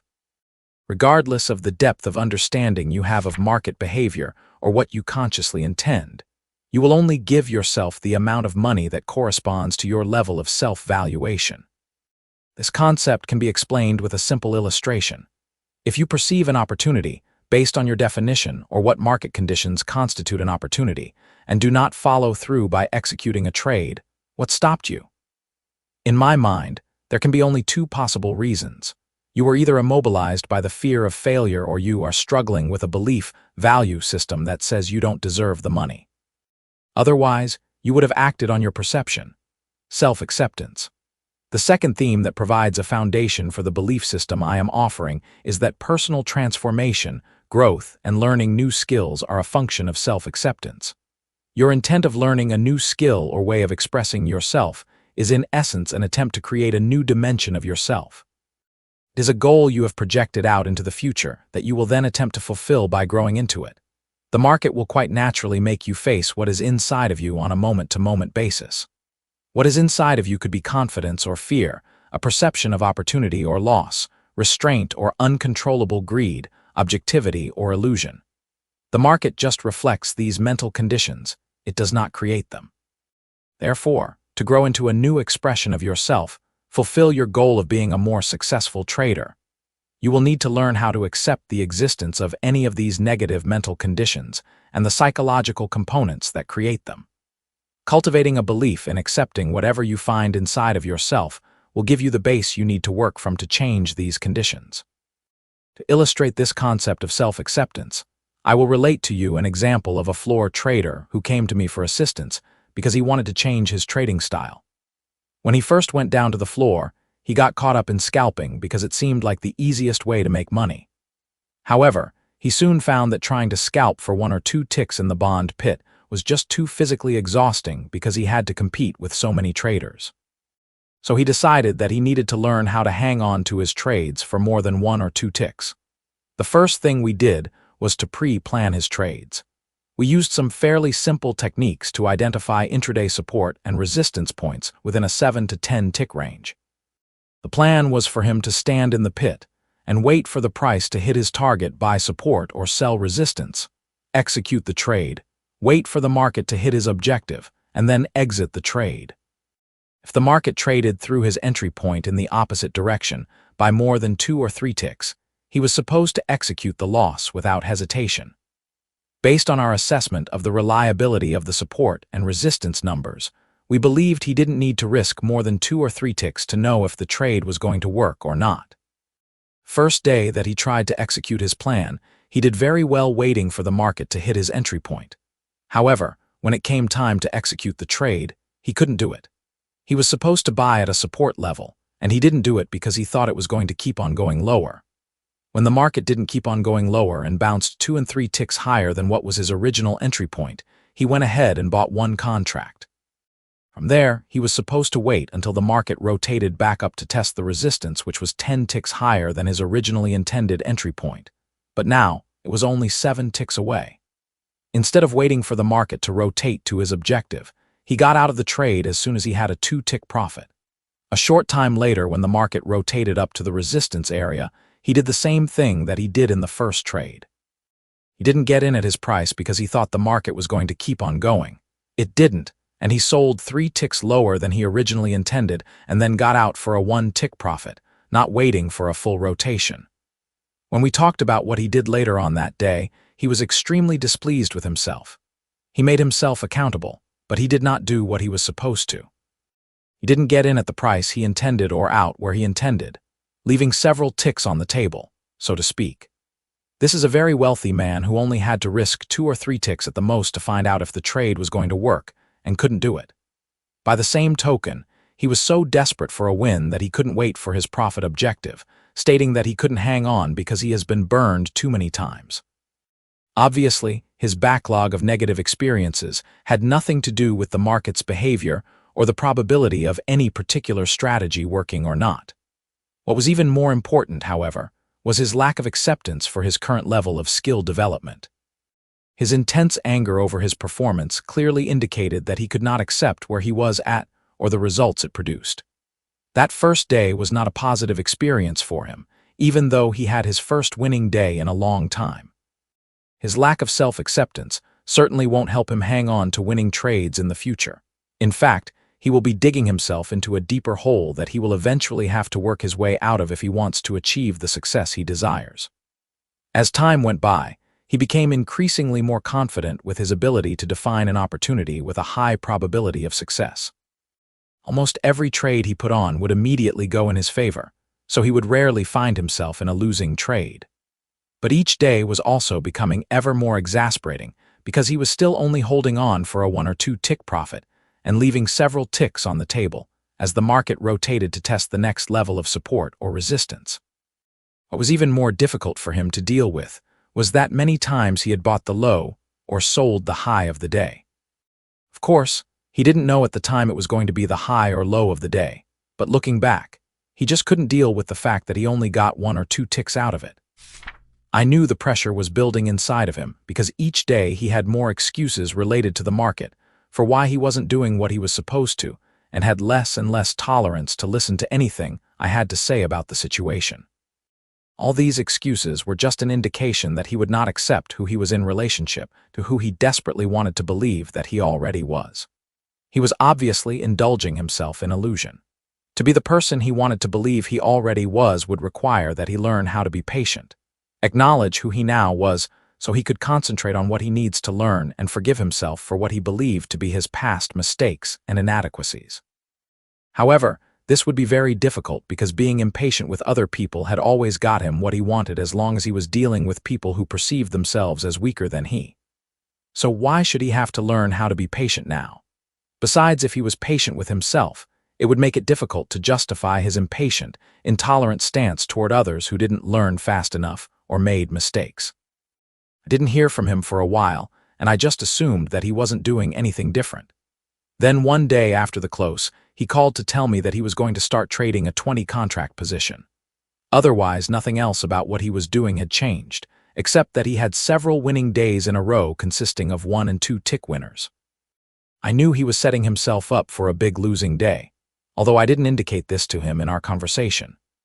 In his mental system, he was reasoning that by trading a larger contract size, he would make enough money to prove to himself and everyone else that he had finally arrived, that he was a successful trader, and that he was not a person subject to deep-rooted fears. Not being one to stand in the way of progress, all I said was that I didn't think it was very prudent for him to be trading a 20 contract position, since he hadn't developed the psychological or mechanical skills to handle a position of that size. He grunted and hung up the phone. The next day, he lost almost $3,000 and 0 cents trading 20 contract positions. He gave back to the markets all his profits, plus more, from all his successful efforts over the last 2.5 weeks of trading. At that point, he was ready to listen to a plan on how he could learn how to be more accepting of himself and how to hang on to his winning trades. The following is another example of a trader who has learned self-acceptance. This trader works for a local brokerage firm, manages hedge positions for financial institutions, and also trades for his own account. I started working with him on a fairly regular basis about 3 years before the experience I am about to relate. He called me one day to tell me how proud he was of reversing his position on his last trade of the day. He said he cut his losses without hesitation and reversed his position from being short to going long. He was delighted that he felt no conflict, resistance, or mental anguish. He recognized what needed to be done, and he did it. However, shortly after he did his reversal, one of the floor traders, who worked for the same firm filling customer orders, called him from the floor with some friendly advice that he should get out of his long position. Now, my client had resolved long ago that he would not place any significance on another trader's perception of the market. He had excellent knowledge of the markets and believed he could trust his ability completely to define opportunity and make assessments of the potential for the market to move. At least he thought he believed he trusted himself. After he got the phone call, he knowingly allowed himself to be influenced by what this floor trader had to say and exited his position. Within 10 minutes of doing so, the market bond rallied 15 ticks, just about what my client originally thought it had the potential to do when he put the position on. He left 15 ticks on the table because he let another trader influence his perception of the market. However, he did not view this experience as a missed opportunity. He viewed it as an example of how he hadn't, as of yet, completely released himself from other people's opinions of the market. He didn't miss an opportunity, because given the environmental conditions he was working under, someone calling him was an environmental condition he had no control over other than not to place any significance on the information.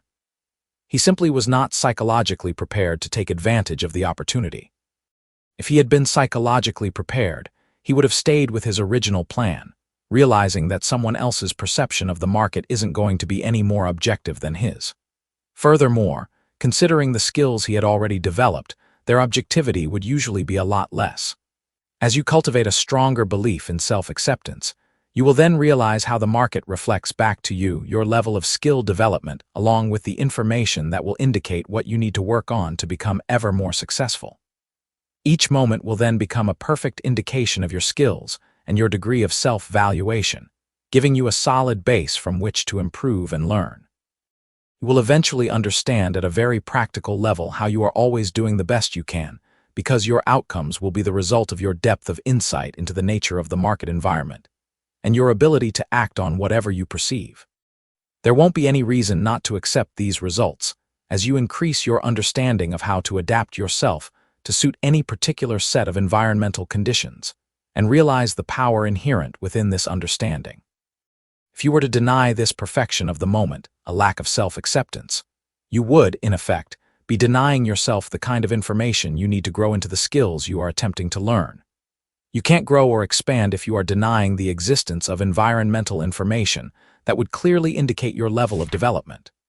Nor can you acquire effective skills when you try to build from a base of illusion about the nature of the environment and yourself. If you won't acknowledge your true starting point, you cannot take the next most appropriate step in the development of any skill you intend to learn. The most essential component in the process of transformation is learning how to recognize and then clear out beliefs that argue for the status quo, beliefs that defend against the intrusion of environmental information you refuse to consider, and learning how to read the environment in a way that will clearly point to the most appropriate path to fulfilling yourself. Part 3. Building a framework for understanding ourselves. At the start of this book, I said it would be a step-by-step guide in the process of adapting yourself to the trading environment.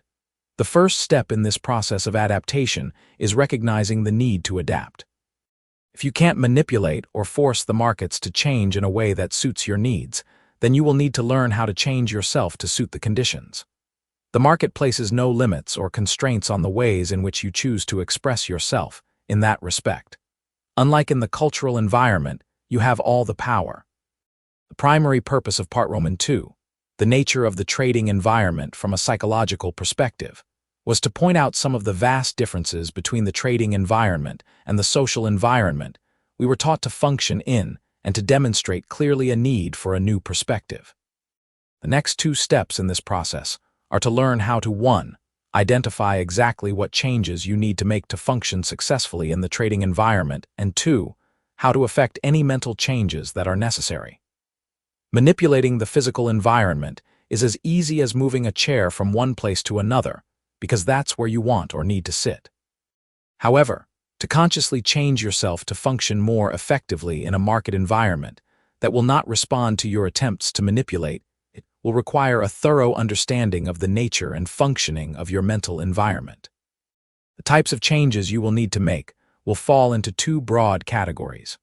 First, you will need to learn some sophisticated mental skills to adapt yourself more readily to the constant changes with which the market confronts you, which will require neutralizing some commonly held cultural beliefs about success. These are the beliefs that have the potential to distort market information. Second, you will likely need to undo any psychological injury you may have sustained from your previous trading activity. Any psychological injury diminishes your capacity to execute your trades properly. There are obviously a multitude of sub-steps to learn how to identify what you need to learn, what you need to change, and how to make those changes. The 6 chapters in this part are organized to take you through this process of adaptation, By providing you with the insight, you will need to understand what you have to do and why. The first thing you will need is a structural framework to make the things that go on in your mental environment more tangible and concrete. To give you this framework, I will describe, define, and organize the component parts of the mental environment into a manageable context to where you can 1. Understand your behavior. 2. Learn the various techniques for manipulating your mental environment at your conscious direction to be more consistent with the environmental conditions and your goals. And 3. Learn how to monitor your relationship with the exterior environment. It is essential that you learn how to monitor your relationship between the interior and exterior environment because our goals, intents, expectations, needs, and wants are all component parts of our mental environment that we project out into the physical environment for fulfillment in some future moment. In other words, they are all components of the mental environment that either happen or don't happen in the outside physical world. You need to be able to recognize immediately, especially as a trader, when you have the potential to distort the outside information to be consistent with the inner components. These distortions will inevitably result in pain and psychological injury. What I intend to demonstrate in the following chapters is even though you cannot turn your eyes inward to actually see these mental component parts of the mental environment, it doesn't make them any less real. Besides, it isn't necessary to turn our eyes inward because we can just as easily learn to define what is inside of our mental environment by what we see and experience in the outside physical environment. By making the connection between what we believe and what we experience, it will be a lot easier to change what we experience by learning how to manipulate our beliefs. We will examine the nature of beliefs and how they act as environmental information management systems. I will demonstrate how our individual beliefs about the nature of the market and our expectations of what it will do next manage and control the type and quality of information we perceive about it. By breaking down the dynamics of perception, you will be able to identify the various ways in which all of us place mental limitations on the market's behavior, and how these limitations cause us to distort market information. We will thoroughly explore the nature of fear and how it compels all of us to act without a perception of choice. The predominant underlying force behind most traders' actions causing prices to move is fear, the fear of missing out, competing for the supply, and the fear of loss. If you really want to understand the market's behavior to anticipate what it will do next, then you will first have to learn about and understand the underlying forces beneath your own behavior and how you process and manage information. And you understand how any number of typical market-related fears operate in your life and learn to release yourself from them. You will, in effect, be separating yourself from the crowd.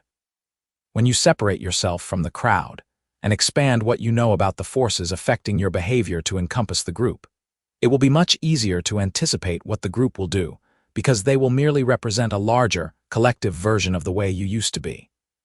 In other words, you will know how other traders will behave before they do because you will be able to observe them from a detached perspective, due to your having evolved beyond the choiceless state of operating out of fear. As you gain in your understanding of how beliefs interact with environmental information to control your perception and form your experience, along with learning how to distinguish between wishful thinking and what the market is indicating about itself, you will eventually be able to learn how to control your perception of the market activity in a way that allows you the greatest amount of mental flexibility, where you will be able to shift your perspective to flow with the markets and execute your trades without hesitation. If you can't change or control what the market is doing, then the only option you have left is to control yourself in a way that allows you to perceive what the market may do next with increased clarity and objectivity, requiring a thorough working knowledge of the nature of your inner environment in relationship to the outer physical environment. Chapter 9. Understanding the nature of the mental environment. Understanding yourself and learning how to function inside your mental environment is not as difficult as you may think it is. It does, however, require that you gain a thorough understanding of the general characteristics of the mental environment, its component parts, and how they work, which is exactly what this part of the book is designed to give you. The only reason why any of this would seem so difficult is because we aren't taught how to do it when we are young. In fact, we are usually taught exactly the opposite. that the mental environment is a mysterious place that can't be understood. As a result, we end up defining mental components in a haphazard fashion without ever really understanding the relationship between the components, or the relationship these components have with the outside physical environment in the ways that determine how we experience our lives. So, if you are going to consciously transform or adapt yourself to function more effectively as a trader, you will need a very fundamental and practical understanding of the nature of these mental components and how they operate. As will be explained in a moment, there are vast differences in the characteristics of the mental environment inner and physical environment outer in which our bodies occupy space. Understanding these differences is a key ingredient in the process of changing yourself. As a simple example, the book you are reading exists on the outside of you, whereas the label of book, i.e., your mind's perception of the book or any other thoughts or sensations you would experience as a result of that label, and the meaning you attach is all occurring on the inside of you. Anything that goes on or that happens on the inside of you would constitute your mental environment. All your experiences and memories of those experiences, all your beliefs, all the emotional energy attached to those beliefs, all your feelings, needs, wants, expectations, and goals, and all your thoughts, regardless of whether or not you have expressed these thoughts into the environment, make up your mental landscape. However, before we explore the differences between the inner and outer environments, I want to point out one characteristic common to the two. They are both constructed of many independently functioning parts. Regions would be a better word to describe the inner environment that cooperate to make up the whole. Most people are very familiar with their body parts, even the ones enclosed within the body cavity. These parts are made up of cells that have distinct functions. They operate independently and cooperate with the other body parts. The sum total of these cooperating parts is our body. A simple illustration would be that eyes are not ears or lungs. They are distinct parts having unique functions within the whole. By the same token, the mental environment is composed of a number of cooperative but independently functioning regions that make up the whole of who we are. For example, a belief is not a dream, nor is a thought an emotion. Beliefs, dreams, thoughts, and emotions are all separate parts of the mental environment that interact in the same manner, at least conceptually, that your hands will interact with your eyes or your finger with your nose or your lungs with your heart. I am pointing this out because most people do not think of their mental environments in such specific ways, with highly refined distinctions among the various regions, and the ways the components within those regions function. The following list provides some of the categories into which I have divided the mental environment, and the components associated with each category that will be explained in the next 5 chapters. Positively charged emotions: love, happiness, joy, confidence, peace, acceptance. Negatively charged emotions: fear, anger, hatred, jealousy, disappointment, confusion, impatience, stress, anxiety, betrayal, illusions, denials, rationalizations, intellectualizations, distortions, beliefs. Intense goals, aspirations, expectations, wants, desires, demands, needs. Dreams, sleeping dreams, daydreams.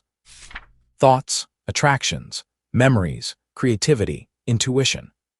This is not intended to represent a complete list of components and categories of the mental environment. However, it is comprehensive enough to serve the objectives of this book, which is to give you enough of a working knowledge of how they operate and interact to affect any changes you determine are necessary to trade successfully. What exactly is the mental inner environment? I am defining the mental environment as a place where all the sensory information from the physical environment, sensory information being the way in which the physical environment acts as a force on our eyes, ears, nose, taste, and touch, gets sorted, categorized, labeled, organized, associated with, and stored. Beliefs are formed, and meanings get attached. The mental environment is where our experiences of the outside world form into a complex belief structure about the nature of the physical environment and our relationship with it. There are 2 things that I want you to note about this definition. First, it is limited because it doesn't take into account mental activities that generate from within, exclusive of outside sensory information. This is something I will expand on later. Second, I am not including the brain as part of the mental environment, even though the activity of the mental environment takes place inside of the brain. Why I am not including it will become clear in a moment. One of the first characteristics you may notice about the mental components listed is that they are all intangible. You can't see, hear, touch, taste, or smell them, at least not as they exist in the mental environment. For example, no surgeon operating on living brain tissue has ever encountered his patient's beliefs, thoughts, dreams, or memories, even though he knew they were in there somewhere. Biochemists have discovered DNA, deoxyribonucleic acid, while working at the molecular level of tissue, makeup, and as of yet have not encountered one of the mental components listed earlier. Yet we know they exist because we can experience the results of someone's beliefs or thoughts as they are expressed outwardly in the physical environment through their behavior. Now, for those of you who are asking yourself, how do these mental components exist if they aren't tangible, and no one has ever directly experienced them? The answer is they exist as a form of energy, and energy doesn't have mass. For example, light will pass through physical objects or reflect off them, but light will not displace anything, and electricity will pass through objects, not displace them. Entities made up of atoms and molecules will displace one another as they move into each other's space. For a long time, the scientific community believed that the atom was the smallest, most fundamental building block of existence, only to discover later that within an atom is energy. What scientists haven't figured out yet is how does something that exists without mass, the energy within the atom, become something that does have mass, the atom. In other words, how does energy go from being non-physical to physical? Albert Einstein was once asked to give his definition of matter, and he said, "Matter is merely energy in a form that we can perceive by our senses." Even at the atomic level, the book you are now reading and the chair you are sitting on to read it appear to your senses as if they are solid. However, that is not the case at all. Our senses cannot perceive things as they exist at the atomic level where everything is spinning and there is space between the atoms. However, the point I am making is that all matter exists as energy at the very deepest level of existence within the atom. But not all energy exists as matter, as with light and electricity. In very general terms, mental energy, as it exists in its various, intangible forms as beliefs, feelings, emotions, and so on, has the potential to act as a force on our behavior, and consequently as a force on the outside physical environment, corresponding to the way in which this energy is expressed. For example, mental energy in the form of a belief or memory of an experience can motivate a person to walk across a room to change the channel on his television set, because he believes a program on another channel is more worthwhile or pleasurable. Bid the price of a stock higher than the last price, because he believes it serves his best interests, or motivate masses of people to go to war to defend or promote whatever they believe needs to be defended or promoted. These actions and their effects on the environment are the result of this mental energy expressed outwardly. What is experience? We experience the world with our 5 physical senses. This is common knowledge. But when you get down to the very basics, what actually happens to our experiences of the environment as they go from the outer physical to the inner mental environment?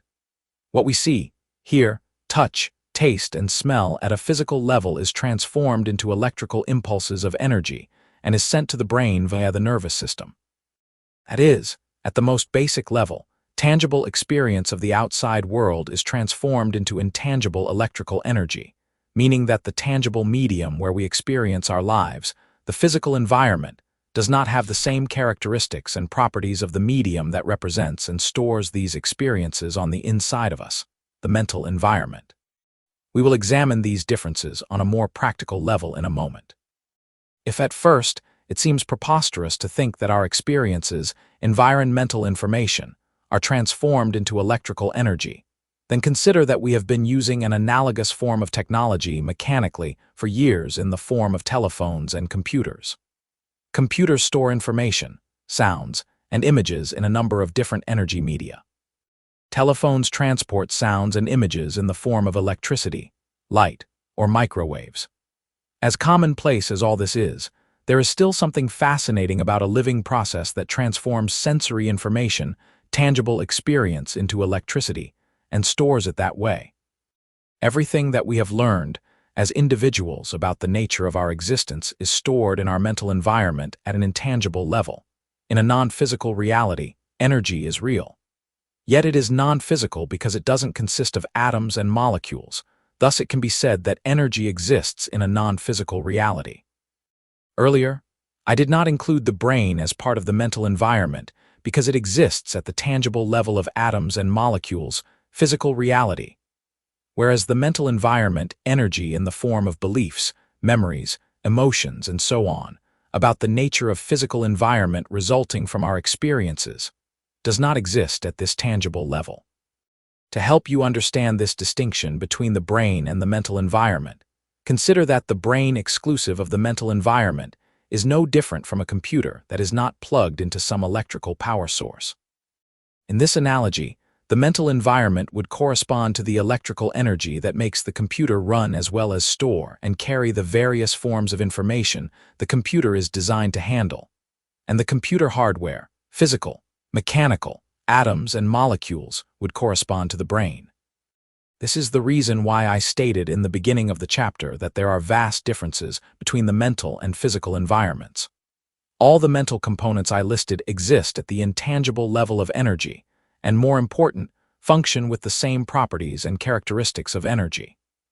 To understand the nature of the mental environment, you need to understand the characteristics of energy. Thus, what I intend to do next is examine the properties and characteristics of typical energy forms like light and electricity, and then compare them to the characteristics of the mental environment to establish a correspondence between the two. Finally, in the next 5 chapters, I will tie all this material together to give you some very practical techniques to improve your ability to trade effectively.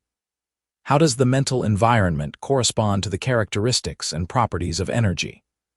Energy is non-dimensional.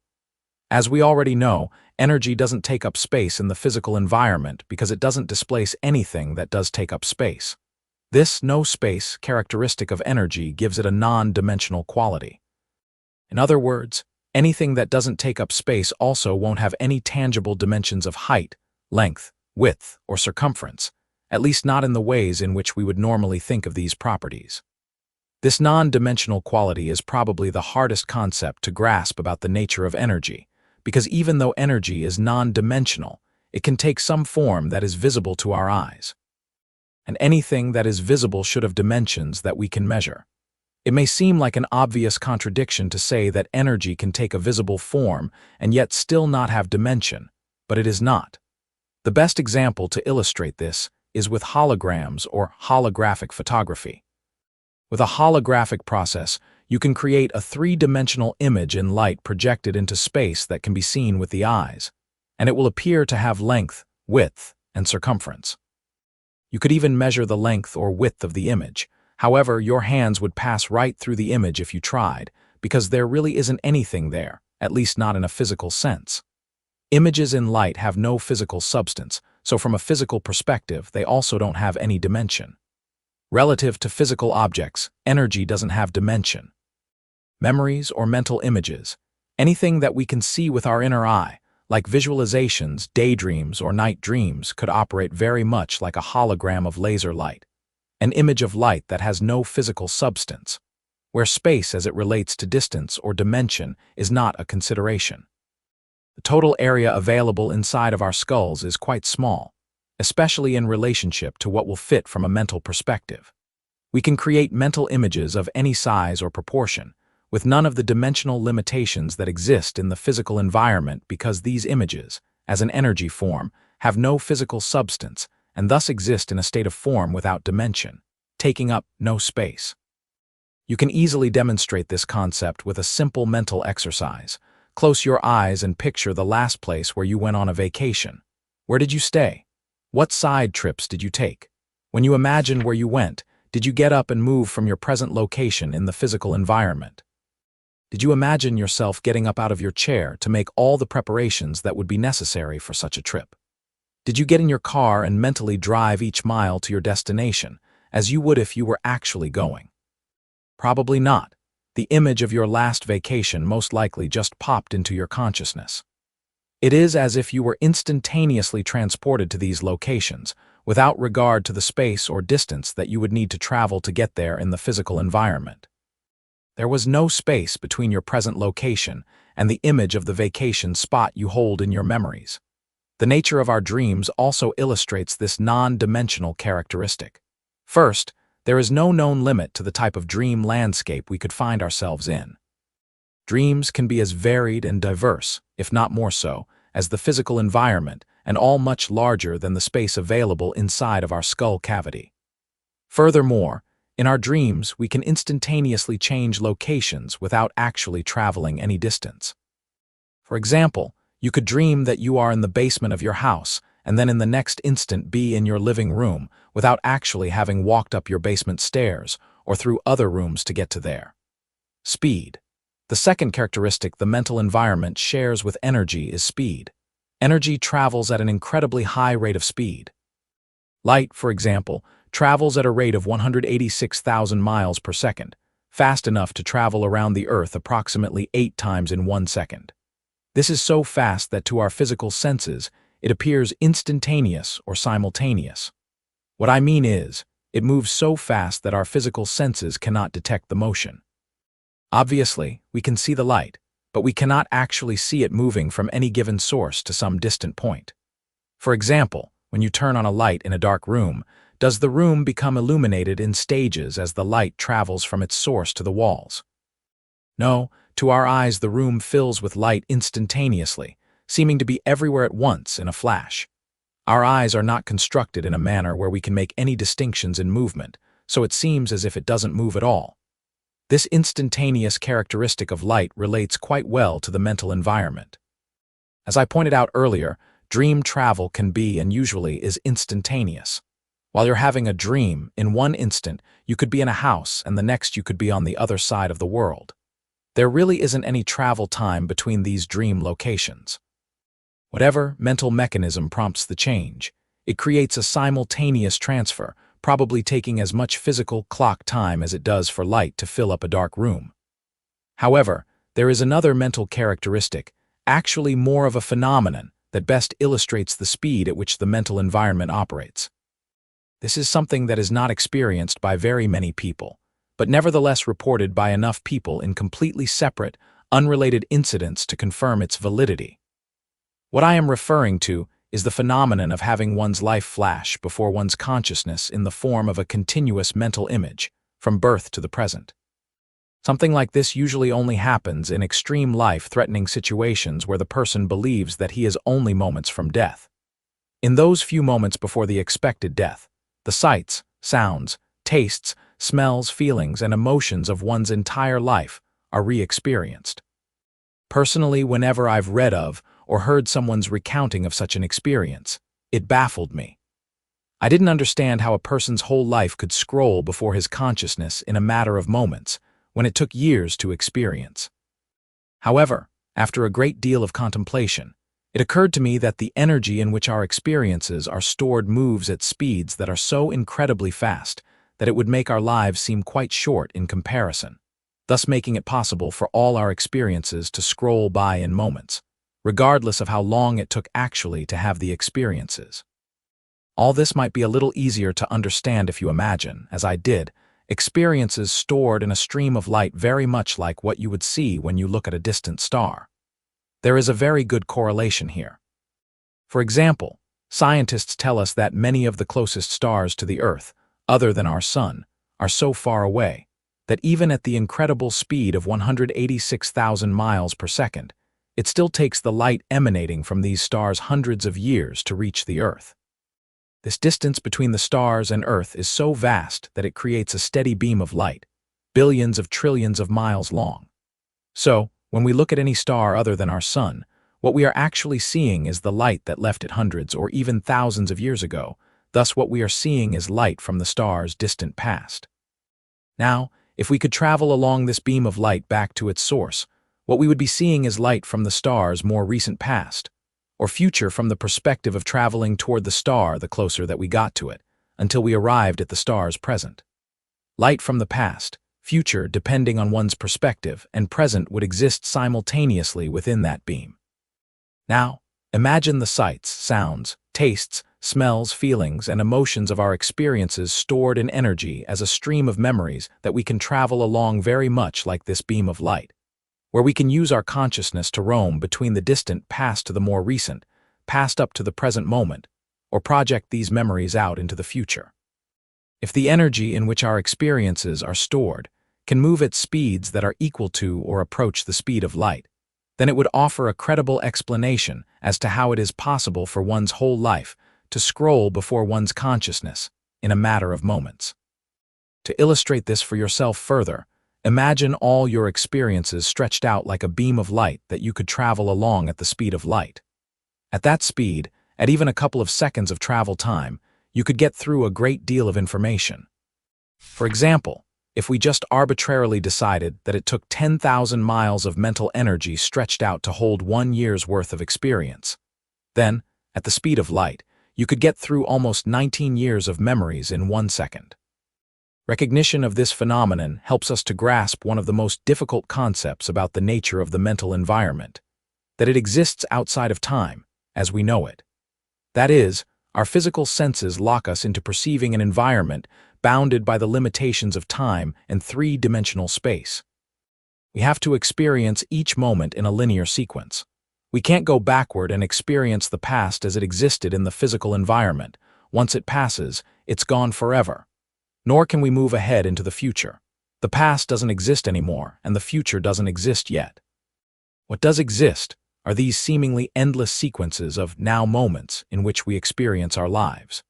However, the mental energy our inner components consist of operates outside of our normal concept of time and space as it is experienced in the physical environment. In the mental environment, there are no spatial boundaries or time constraints. We can think in any direction we please, past, present, or future. And theoretically, there would be no limits or boundaries as to how much information could be stored. Simply stated, time is a function of our perception of movement over distance or three-dimensional space. In other words, to perceive time, you need two key components: space that has dimensions and movement. Both these properties obviously exist in the physical environment. It has characteristics of three-dimensional space consisting of length, height, width or thickness, and circumference. Also, the physical environment is in constant motion. The sun, other stars, the planets, and their moons are all in motion. And even though we can't directly perceive it, everything physical is in motion at the atomic and molecular level. Everything is spinning around something larger, from the tiniest atoms and molecules to the largest stars and solar systems, including the atoms and molecules in our own bodies. This spinning motion of the Earth and its orbit around the sun acts as a force on the environment, changing day to night and night to day, creating the weather and the seasons as well as an endless number of other environmental cycles. All these cycles of environmental changes, including our own bodily cycles of growth, age, respiration, digestion, and so on, resulting from the movement of the atoms and molecules of our cells, act as a force on our physical senses, causing us to experience a constantly changing environment, one cycle after another, in straight linear fashion, thus giving us our perception of time that is always moving forward. If we couldn't perceive motion or some sort of movement over three-dimensional space to act as reference points to measure this movement, then we wouldn't be able to perceive the passing of time. For example, if we were conscious but somehow fixed in a state of suspended animation where we had no sensory input, no perception of movement of any kind, not even a heartbeat, it would be impossible to tell the difference between a few seconds or a few days. To measure time, you need a point to start from and a point to get to. These points can be measured off in distance or time, but you need three-dimensional space to get your points. We think in an environment that is more like a stream where our consciousness can roam freely between the past, present, and future without regard to time or space. Furthermore, the actual sequences of moments that exist in the physical environment have no effect on the energy our memories are stored in. Sequences of time only have an effect on the mental environment relative to the impact the environment is having on our senses in energy terms. You can easily demonstrate this to yourself by trying to reconstruct from your memory the last 24 hours, moment for moment. Difficult, isn't it? Now try to do it for a week ago today.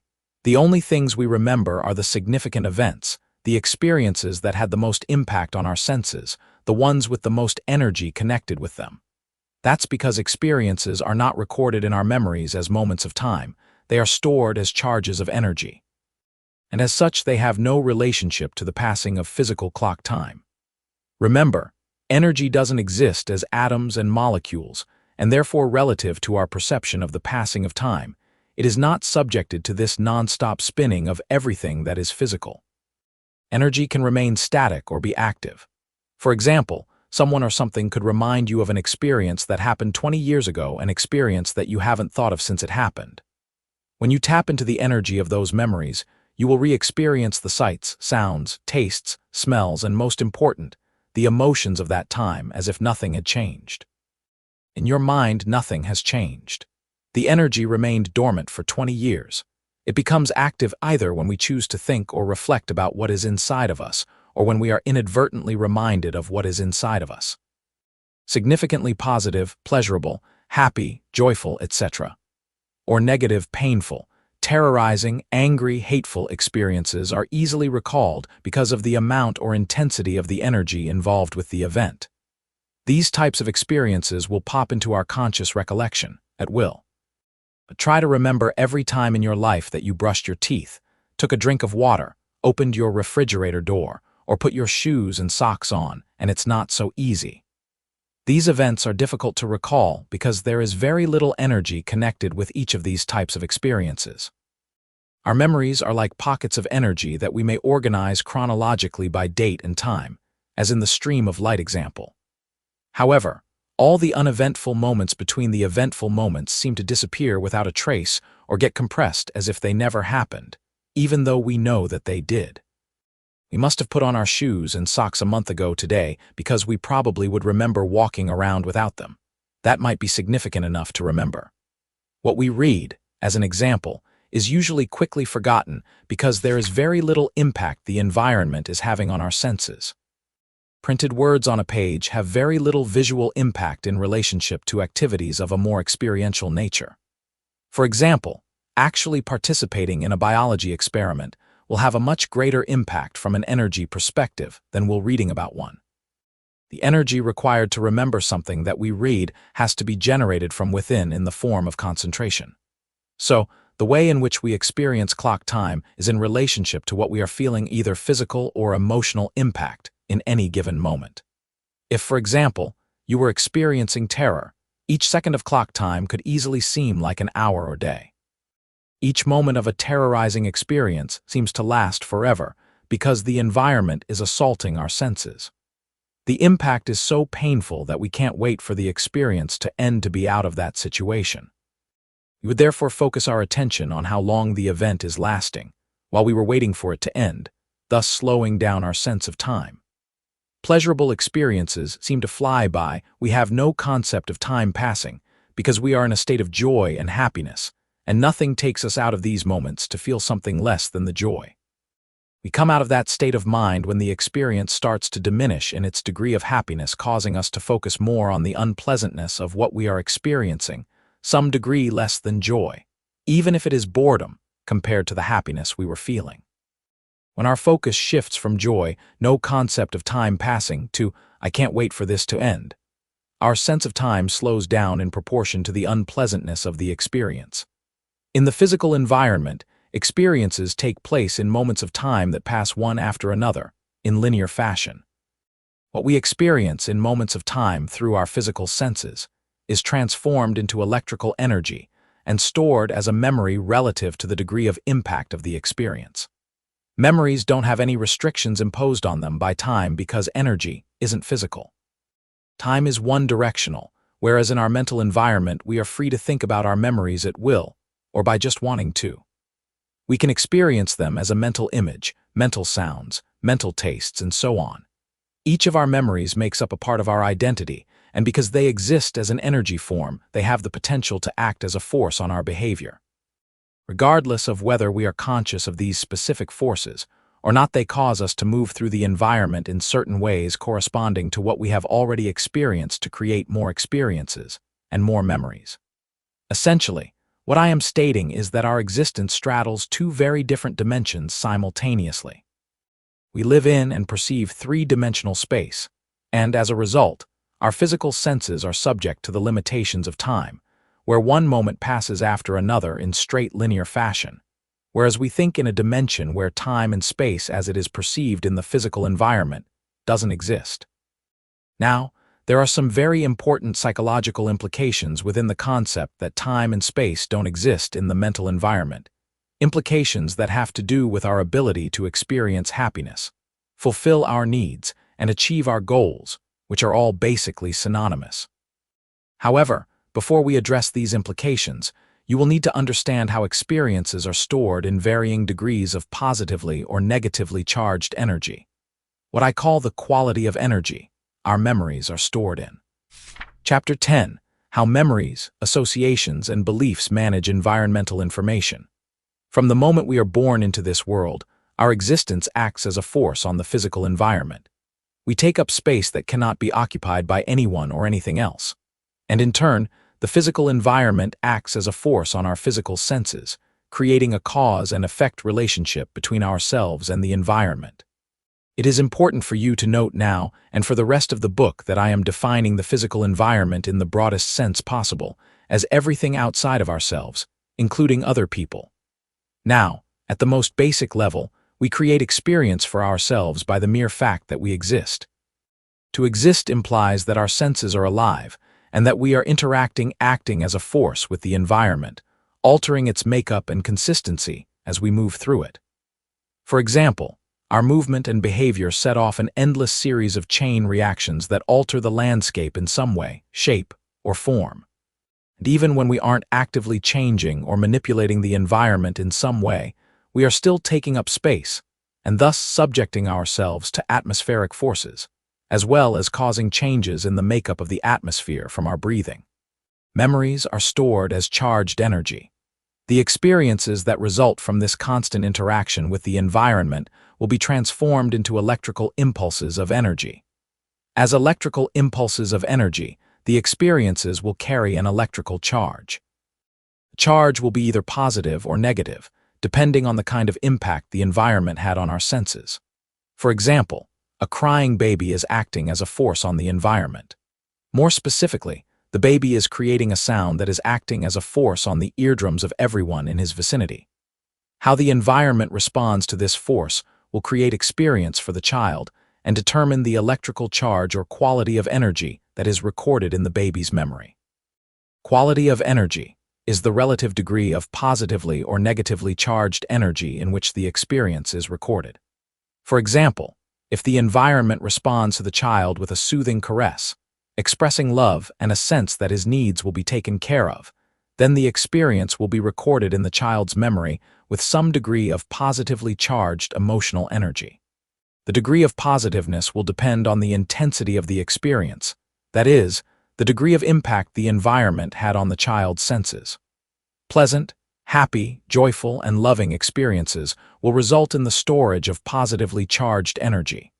If, however, the environment responds harshly, in such a way as to have a violent impact on the child's senses, by screaming, assaulting his eardrums, or slapping him to produce physical pain, then the experience will be recorded in the child's memory with negatively charged emotional energy to the same degree as the intensity of the experience. There are two basic components that make up the quality of energy in which our memories are stored. The first is the polarity of the charge, which could be positive, neutral, or negative. The second component is the intensity of the charge ranging from extreme positive, which would be an experience of maximum intensity creating a feeling of elation, to extreme negative, which would be an experience of unbridled terror. Quality of energy is an important concept for you to understand because it affects the type of beliefs we form about the nature of the environment, which in turn affects how we perceive information and interact with the environment. The characteristics of positively charged energy. Positive energy is expansive. It promotes mental growth or learning by creating a sense of confidence, which in turn results in an openness to explore and discover the unknown. I am defining the unknown as anything that exists as a possibility in the physical environment that does not yet reside in some form in one's mental environment. Positive energy perpetuates our natural, childlike sense of curiosity and wonderment toward the environment that we are all born with. By following the interests of our natural sense of curiosity, we interact with the environment to create experience and learn something previously unknown to ourselves, thus generating a sense of excitement about life, as well as increasing our ability to operate in the environment more effectively because we are continuing to learn more about the way things exist. There is a direct relationship between how much we have allowed ourselves to learn about the nature of the environment and the degree of negatively charged energy in our mental environment. I am stating it this way with the emphasis on the negative because learning will take place quite naturally if there isn't anything in the inner environment to stop it. In other words, an absence of fear, negatively charged energy, is a critical factor in determining whether or not we will make ourselves available to learn anything new and continue to grow mentally. For example, playfully throw a child up in the air and catch him, and he will beg you to do it over and over again. This is his way of interacting with the environment to perpetuate the feelings of a positively charged experience. Positive energy is expansive, compelling us to interact with the environment to create more experience for ourselves. The more we experience, the more we learn about the nature of the environment. The more we learn about the nature of the environment, the better able we are to interact with it more effectively to fulfill our needs and achieve our goals. Positively charged memories give us that sense of confidence that allows to step out to try something new, resulting in mental growth. The characteristics of negatively charged energy. Now, throw the same child up in the air for the first time, as in the earlier example, but instead of catching him, accidentally drop him, and not only will he not ask you to do again, he will cower in terror at the very suggestion. The difference in his behavior, of course, is the result of the differences between the two experiences. In the first example, the experience was pleasurable, resulting in the storage of positively charged energy. In the second example, the experience was painful, resulting in the storage of negatively charged energy. Regardless of whether we were acting as a force on the environment, behavior motivated by our sense of curiosity, and got an unexpected or unintended painful reaction, or the environment, uninitiated by ourselves other than the fact that we exist, acted as a force on us in a way that resulted in pain, the experience will result in the formation of a negatively charged memory. Painful memories will generate fear, causing us to perceive the environment as threatening in its ability to cause more pain in some future moment. The way we will perceive it as threatening will correspond to our memories of the experiences that resulted in pain in similar circumstances or conditions. The things we fear in the environment are those things we have learned to recognize as threatening. In contrast to the feelings of confidence and well-being that result from positively charged experiences, fear acts as a limiting or inhibiting force on both our behavior and our perception of environmental information. I am sure that everyone reading this book at some point has experienced the effects that fear can have on one's behavior. It can cause us to run from an obviously dangerous situation, or completely immobilize us to the point where our body will not respond to any conscious command. Fear drastically limits our choices. It causes us to interact with the environment in ways that are limited to the structure of our memories, regardless of what the environment may be offering in the way of a new experience, or it causes us to avoid an experience completely. Interacting with the environment results in experience, and experience results in learning. If we experience the environmental present based on our individual past, or completely avoid experience altogether, we aren't learning what is being offered or available to be learned about the nature of the environment. The net result of a painful experience is that it creates a negatively charged memory, which in turn creates and perpetuates a cycle of fear. Cycles of fear then create cycles of discontent and dissatisfaction because we avoid experience. When we avoid experience, we cut ourselves off from the joy we feel when we are learning. Just as positive cycles are expansive, negative cycles are degenerative. Our painful memories keep us from learning how to interact with the environment in effective and satisfying ways that would result in happier and more fulfilling lives, because we aren't learning what we need to know to experience something different. Fear limits both our range of behavior and our perception of environmental information. The ways in which it limits our behavior are obvious. However, There are many ways in which fear acts on our perception that aren't so obvious. In fact, some of the ways can be very subtle and difficult to recognize, until one learns what to look for. As traders, it is essential that you be able to observe the market's behavior from an objective perspective. To observe objectively, you will need to learn how to recognize a variety of subtle fears that will destroy your ability to be objective without really knowing it. This is a subject I will cover in much greater depth a little further on. However, before I can do so, you need to understand the nature of associations and how perception creates an energy loop between the inside mental environment and the outside physical environment. Associations. Associations seem to be a natural characteristic of the way in which we think. That is, our brains are wired in such a way as to link similar forms of environmental information together automatically. We do this in basically two ways. First, there is a natural propensity to label people and objects based on some prominent characteristic, and then categorize them into associative groups. After we categorize the groups by sex, hair color, skin color, profession, economic status, educational background, and so on, we then associate whatever experience or knowledge we have about the group with everyone and everything that has those same characteristics. For example, if we have a painful experience with a person who has a skin color different from that of our own, we will automatically associate everyone with that skin color with the qualities of that one experience. The second way we associate is by linking extraneous sensory information with some event. We will automatically associate what we are smelling, tasting, hearing, or seeing along with the quality of energy of the primary experience. For example, a child getting spanked will associate all the other environmental information that his senses are inadvertently picking up with the pain he is feeling from the spanking. What he hears, smells, tastes, and sees will all be connected with the intensity of the force being applied to his body. So if there was some song playing on the radio or a distinctive odor in the air at the same time that he was experiencing pain, he will associate the song or the odor with the pain. Now, both these environmental distinctions, a certain song and a certain smell, will be connected with negative energy in his mental environment.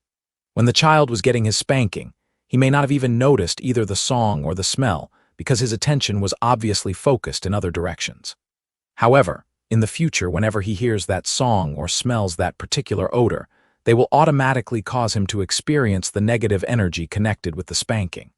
Even if it is years later, and he is enjoying himself with the last thing on his mind being the memory of that spanking, if he hears that particular song or smells that particular odor, it will carry him back to that time as if it were the present moment, changing his experience from happiness to anger, sadness, or guilt. Of course, this same principle also works for positive experiences. A perfect example is many couples have a song that they associate with some intense sexual or loving experience. When they hear their song, it will mentally put them into the feelings of the experience the song is associated with. In fact, the song can eventually come to symbolize the quality of the entire relationship, where all the memories and emotions connected to those memories will run through their consciousness upon hearing the song. Associations are an automatic function of the way in which information gets organized in our mental systems. Most of these associations are inadvertent, meaning we have positively or negatively charged energy connected to various elements of the environment, and we aren't consciously aware of it. We can see, hear, taste, or smell certain things that, in turn, cause us to feel emotions and not know why because we don't consciously remember connecting the extraneous sensory information with the primary event. The energy loop between the physical and mental environments. None of us has access to all the environmental information that exists in any given moment. Our senses aren't constructed to allow us to pick up, see, hear, touch, taste, or smell everything at once. If we can't be aware of it all, then we must have some mechanism by which we pick and choose what we do become aware of and give our attention and consideration to. What we learn creates an energy loop between the inner and outer environment. We can call this energy loop perception. Perception is recognizing with our eyes, ears, nose, taste, and touch in the physical environment what we have already learned about it. Mental energy works in conjunction with our physical senses to separate, categorize, and organize environmental information based on the distinctions we have learned to make. We recognize what we have learned in the environment because it is already inside of us. There has to be a mental framework to accept the information. Otherwise, it gets rejected, labeled as meaningless or not perceived at all, unless of course we are willing to construct a framework for it being open to learn. Distinctions. Distinctions make separations in environmental information where no previous separation existed. A child won't make a distinction between a spoon and pencil until someone teaches him the difference. Otherwise, he will instinctively put both in his mouth, until the information stored in his mental environment acts as a force on his perception to distinguish between the two. Environmental objects give off information about themselves, but the information that is perceived already exists inside of each individual, unless it is a first-time experience.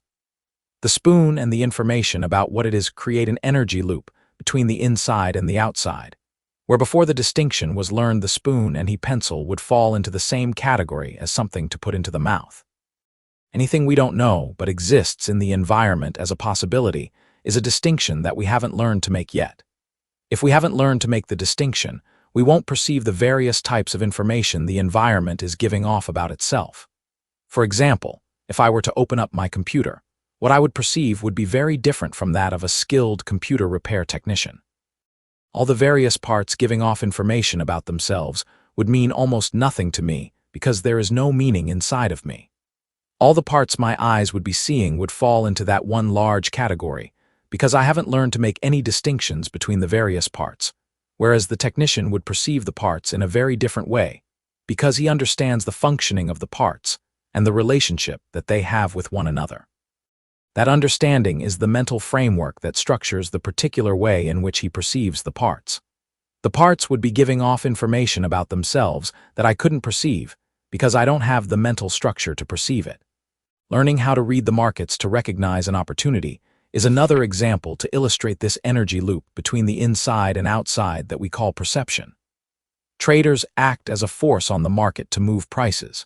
Since most traders don't plan their trades or want to take responsibility for their outcomes, they are highly susceptible to acting out of any number of fears. Traders who are motivated to act out of fear generally aren't aware that their fear drastically reduces the choices they perceive as available, making their behavior very predictable to an objective observer, someone not caught in the same cycles of fear. So under certain market conditions, large groups of traders will all be trying to do the same thing, because of what they fear will or won't happen, upsetting the equilibrium, forcing prices to move in one direction. If you haven't yet learned to identify these conditions, you naturally won't perceive them when they exist because there has to be an energy loop between the inner and outer environments for perception to occur. I am sure everyone has had the experience of reading unfamiliar material a second, third, or fourth time, and perceiving something new with each subsequent reading. What is happening here? With each reading, you are building a mental framework that enables you to recognize what was available but unperceivable to you when it was read previously. That is, all the new insight that you garner with each reading was available from the book the moment you picked it up the first time. However, you weren't able to perceive what it had to offer in the way of insights or understandings until you created an energy loop that enabled you to perceive it. Otherwise, the words get read, but the insight goes by completely unnoticed even though you are looking right at it. In any given moment, there is a vast difference between what each of us perceives and what is actually available in the way of possible distinctions from the environment's perspective. Take, for example, a salesperson who has learned to recognize the exact, most appropriate moment to ask for the order and close a sale. Or an auto mechanic who knows exactly what is wrong with a car by the kind of sounds that it makes.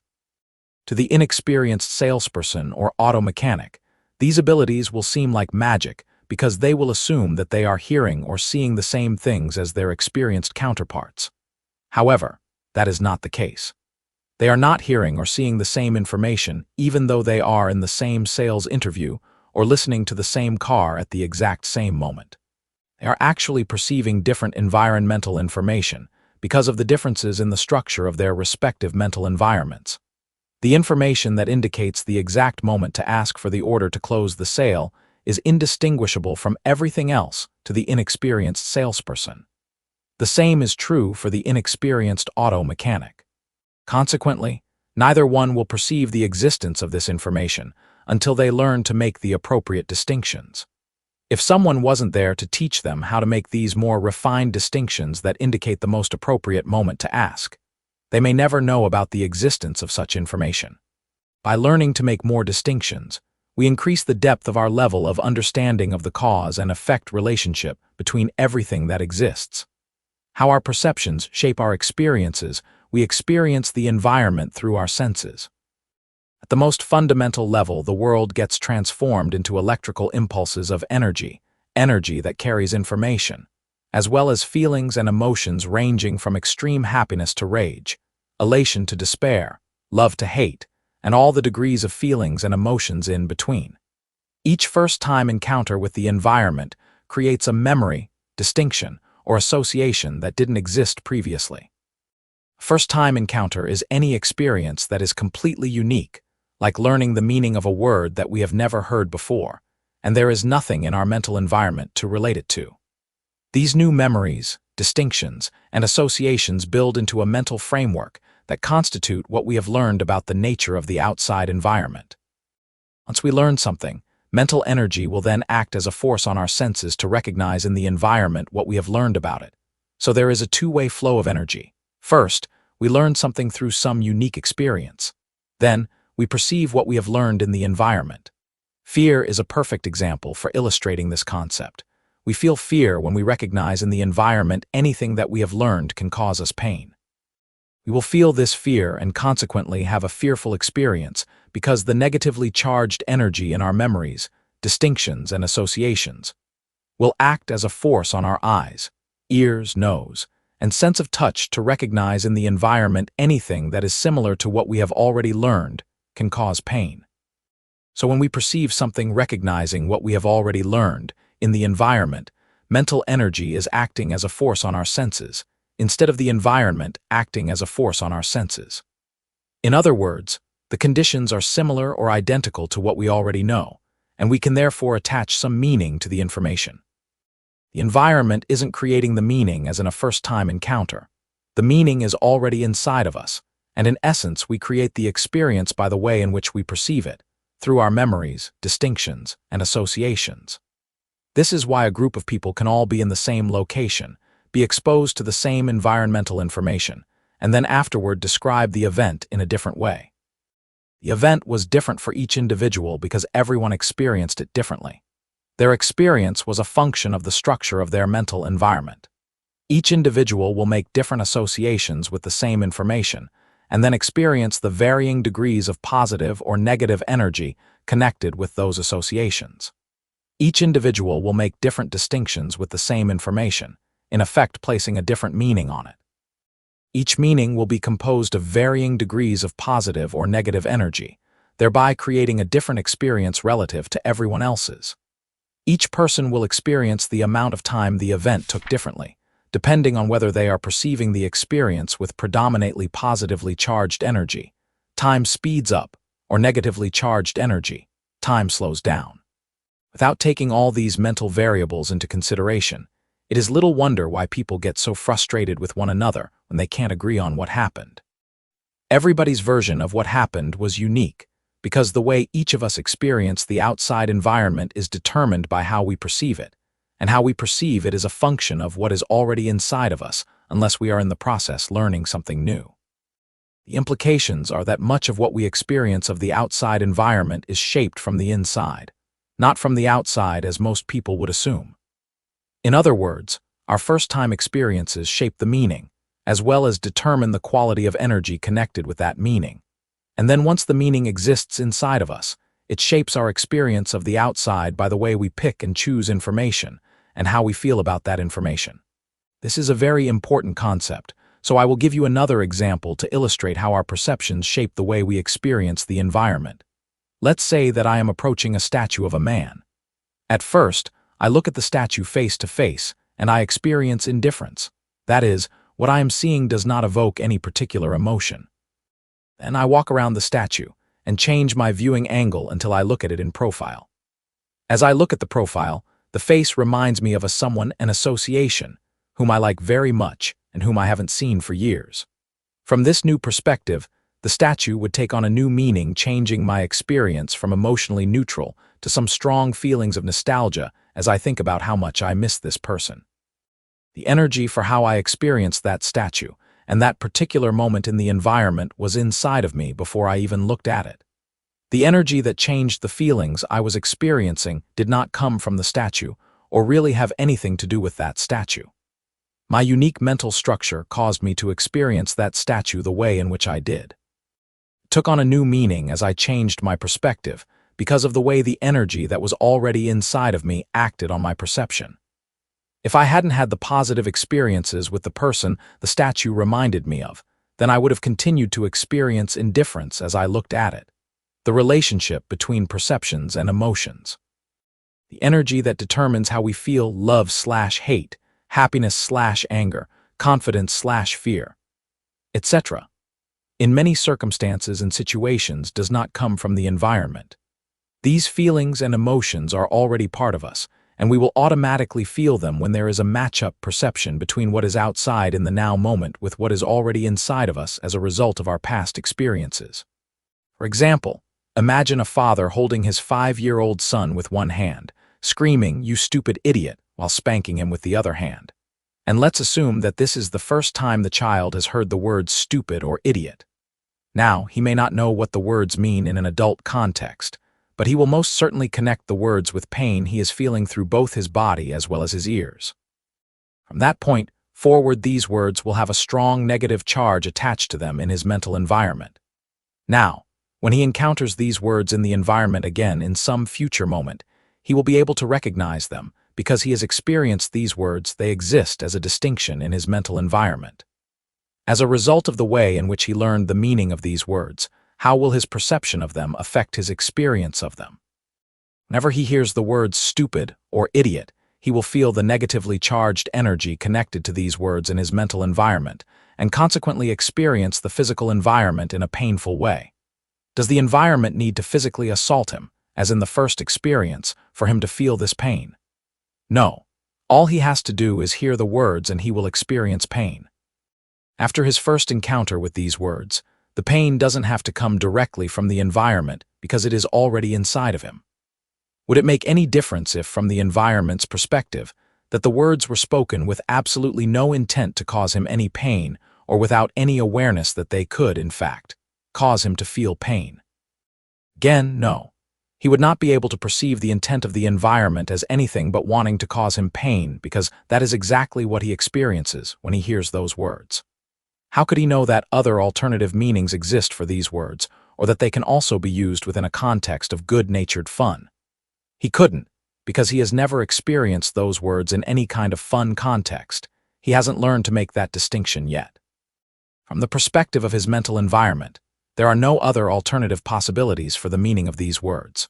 Furthermore, he may never learn to make any alternative distinctions, because every time he hears the words stupid or idiot, he will perceive them in a painful way, thereby creating an experience of pain, which will in turn reinforce the negative energy already connected to the meaning for those words. From the first experience forward into the future, he will be locked into only one version of the way he can experience those words. In any given moment, there are a whole range of experiences available from the environment. What we experience as individuals will be a function of what we perceive, unless we are in a learning mode. In other words, what we are experiencing in any given moment is being shaped by what is already inside of us: memories, distinctions, associations, and beliefs. And what is already inside of us may not be remotely close to what the environment is offering in the way of experience.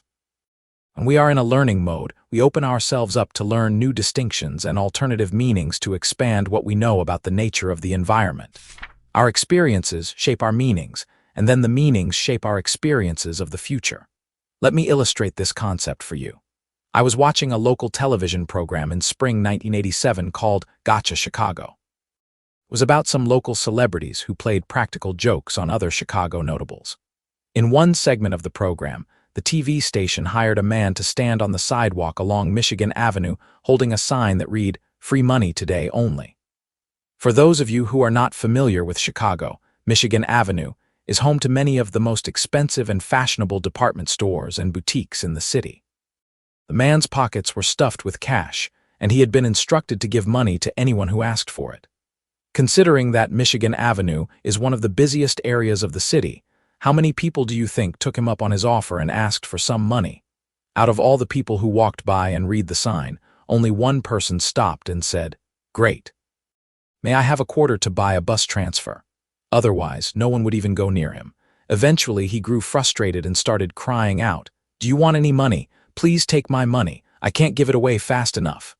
Everybody just walked around him as though he didn't exist. He approached one businessman asking, "Would you like some money?" And the man responded, "Not today." The plant said, "How many days does this happen?" As he tried to give him a handful of cash while continuing to say, "Would you please take this?" The businessman responded with a terse no and walked on. Now here is a situation where the environment was expressing itself in a way that only one person had the mental structure to perceive. For the rest of the people, there was no meaning inside of them that they could directly correlate with the actual environmental conditions. Other than the one person who asked for a quarter, nobody looked at the sign and said to themselves, "Great. Somebody is giving away free money. I wonder how much he will give me." People's responses to the conditions shouldn't be too surprising because we generally don't believe that money is ever free. And we can know what people believed about the situation by just observing their behavior. If they thought that it was possible to get free money, we can assume that they would not have walked by, ignoring the opportunity to get some. So the meaning they attached and what they experienced corresponded to their belief that free money isn't possible or nobody gives away money on the street, no strings attached. In fact, most people probably thought he was crazy, which would explain why people went out of their way to walk around him to avoid contact. However, the environment was expressing itself in exactly the way in which it was representing itself. The sign reading "free money" was the truth, but the information "free money" did not connect with anything in anyone's mental environment so that it could be perceived as the truth. There was a direct one-to-one relationship between what any given individual believed, what he perceived, and what he experienced except for one man. Everyone else obviously did not believe in the possibility of free money. They probably perceived a crazy man and thus had an erroneous experience relative to the conditions. Now, the environment did not choose the meaning any of these people placed on the information it was offering. And if the environment did not choose, then each individual created his own experience out of the situation that was presented to him. There were a number of alternate experiences available, and each alternate experience would correspond to the type of belief someone would have about the possibilities. Beliefs. Beliefs create definitions, make distinctions, and shape our perception of environmental information by programming our senses to hear, see, and select information that corresponds with what we believe. Our experience of the environment will correspond to the choices we make, and these choices will correspond to the information that is perceivable. What is perceivable to each individual, however, may not have much of a relationship to what is available or possible from the environment's perspective. Each person in the illustration of free money would claim that what he experienced was, in fact, the true reality of the situation. What would cause them to believe anything different? People think of their beliefs and subsequent experiences as a fact of reality instead of a belief about reality. This is natural because beliefs create a relationship with the environment that is best described as circular or a closed loop.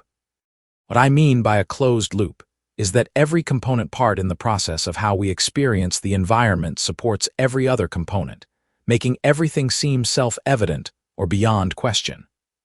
These closed-loop systems that beliefs create are extremely difficult to open up. The belief controls the information coming into the mental system. The information that is actually perceived will be consistent with the belief. The course of action taken will be consistent with the information perceived, and the subsequent experience will support and reinforce the validity of the belief.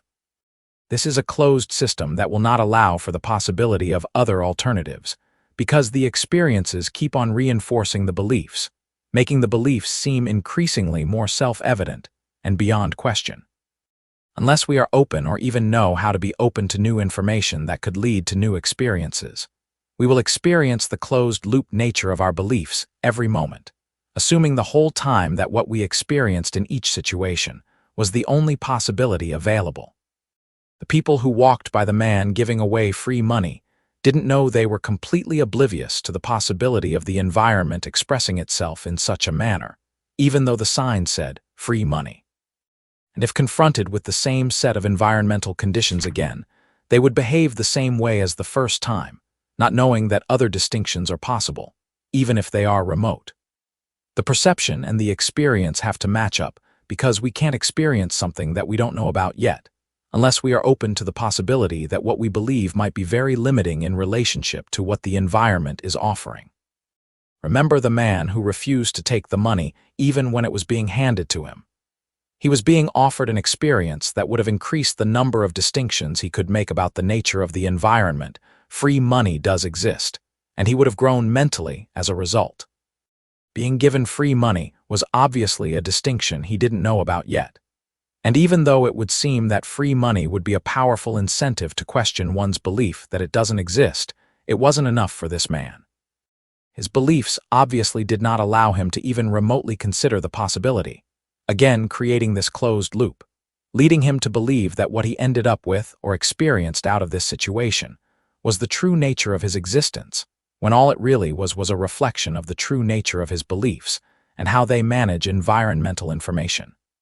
Beliefs define the parameters in which we perceive environmental information.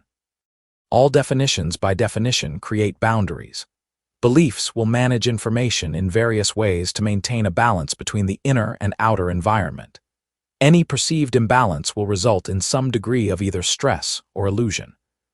In maintaining a balance, many of our responses to environmental conditions are automatic because our beliefs make the response seem self-evident, when, in fact, under any given set of environmental conditions, alternate experiences exist alongside of the experiences our beliefs locked us into. By inhibiting the flow of information into the mental system, beliefs do exactly what they are supposed to do. They limit our awareness of data so that we can learn in stages. If we believe that things exist in only one particular way, then our beliefs will act as a natural mechanism to block the acceptance of any conflicting information. Considering or accepting any new or conflicting information would open up choices that we ordinarily would not have to consider. Too many choices too soon can cause confusion and mental overload. If it were not for the limiting nature of beliefs, what would happen to our minds would probably be similar to what it would be like if a television set picked up all the information being broadcast from all the TV stations and projected that information onto the screen simultaneously on the same channel. Beliefs allow us to tune into one channel of environmental information at a time so that we can learn about the nature of the environment through that one channel. Then we can expand our awareness to pick up another channel as we learn how to deal with the additional choices we are confronted with as we become aware of the additional possibilities. How our fears function to create the experience we are trying to avoid. What we perceive is a function of the distinctions that we have learned to make. What we focus our attention on, out of all the distinctions we have learned to perceive, is a function of the intensity of the energy in the perception loop. We only have so much of our conscious attention to give to whatever information happens to be available in any given moment. Fear, high degree of negatively charged energy, has a profoundly limiting effect on the range of information that we can pay attention to. It causes us to narrow our range of perception to focus our attention on to the object of our fears. How else could we avoid what we perceive as threatening? Learning to drive is an excellent example that illustrates how fear narrows our focus of attention. The dangers of driving are obvious even to someone who has never driven before. It isn't too difficult to imagine the harmful effects of a head-on collision.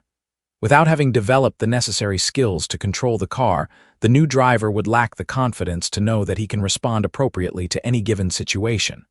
That is, he doesn't trust himself. As a result, he will feel some degree of uncomfortableness or fear when he drives. The fear will, in turn, cause him to focus his attention on the oncoming traffic or concentrate on the eye/hand coordination necessary to keep the car in the appropriate lane. Because he is so focused on what he can't do and what may happen as a result, he has little if any of his attention available to do anything else, like carry on a conversation with a passenger, notice the scenery in his peripheral vision, or even read road signs. All this other environmental information is available and perceivable, but in his case, it is either blocked or unnoticed because he has to devote so much of his attention to the object of his fear, the lack of control he has over the car. At the point where he becomes comfortable with his ability to drive safely, his field of awareness will open up, allowing him to perceive all this other information. The purpose of fear is to help us avoid those things in the environment we have learned to perceive as threatening. However, when we couple our painful memories with our natural propensity to associate and group environmental components together, instead of avoiding the object of our fears, we will actually create the very experiences we are trying to avoid. For example, a child severely bitten by a dog will quite naturally associate all dogs with the threat of pain and consequently generate an intense fear or even terror whenever he encounters any dog in the future. The child's fear of all other dogs other than the one that bit him is real. He has no way of making a distinction between a friendly and a dangerous dog, because his personal experience has taught him that all dogs are dangerous. Because of this natural propensity to associate, all we need is one first-time experience to believe that all dogs are dangerous. That is his truth about the nature of the environment. However, his truth is not all the environment has to offer in the way of experiences in relationship to dogs. Not every dog that exists is dangerous. Quite the contrary, very few would be considered threatening. Most see a child and want to play. Now, in every chance encounter the child has with a dog in the future, he will create an experience of terror, regardless of the disposition of any particular dog he happens to run into. If a dog makes any movement toward the child will perceive that movement as an actual attack when all the dog wanted to do was play or be petted. In fact, the child could become so afraid of being attacked that he will devote most if not all of his attention to scanning the surrounding environment for dogs. Eventually, his senses will become attuned to picking up their sights and sounds. And every time he sees or hears one, he will create another terrifying experience that just reinforces his fears. His focus of attention will attract to his attention the object of his fears so that he can avoid what he has learned is threatening. The problem is that what he has learned is erroneous in relationship to the conditions, that not all dogs are dangerous. Not knowing that, he will naturally believe that his terror is coming from outside him instead of inside him. In effect, his fears are acting on his perception to create the very experiences he is trying to avoid by causing him to hone in on all the dogs in the environment. What we focus our attention on in the environment is what we will usually get. The dog biting example is a graphic illustration of this. However, there are other ways that our fears act as a cause to create what we are trying to avoid that aren't so obvious. Remember that all fears act on our perception as a warning mechanism to help us avoid what we believe to be threatening. One way to avoid the object of our fears is simply to refuse to acknowledge the existence of threatening information. Another more subtle way that will create some real blind spots in our perception is to focus all our attention on alternative non-threatening information to the exclusion of everything else. These blind spots will exclude whole categories of perceivable information from our awareness, which can result in some disastrous consequences, especially in the trading environment. For example, let's say that the market is offering us what we believe to be a good opportunity to make some money, so we go ahead and put on a trade.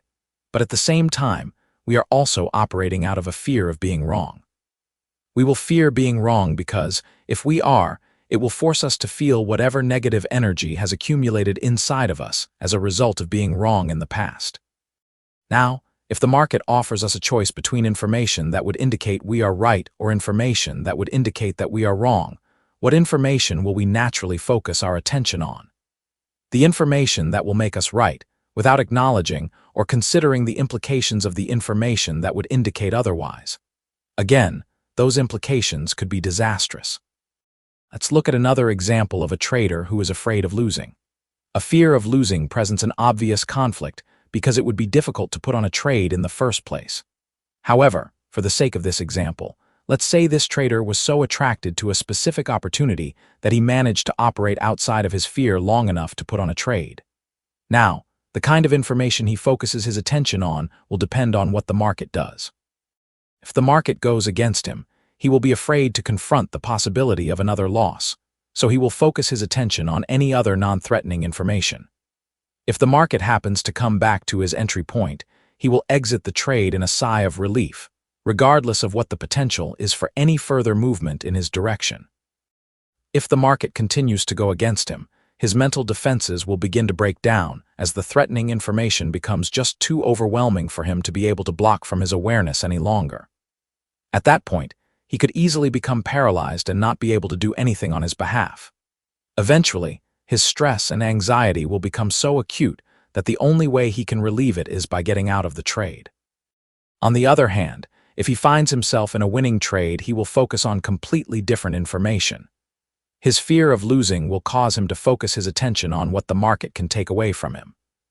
In a winning trade, he will exclude from his awareness any information that would indicate what the potential is for the market to continue to move in his direction, which is the only information he focused on in a losing trade, and instead focus exclusively on information that will confirm his fears of the market, retracing back to his entry point or beyond.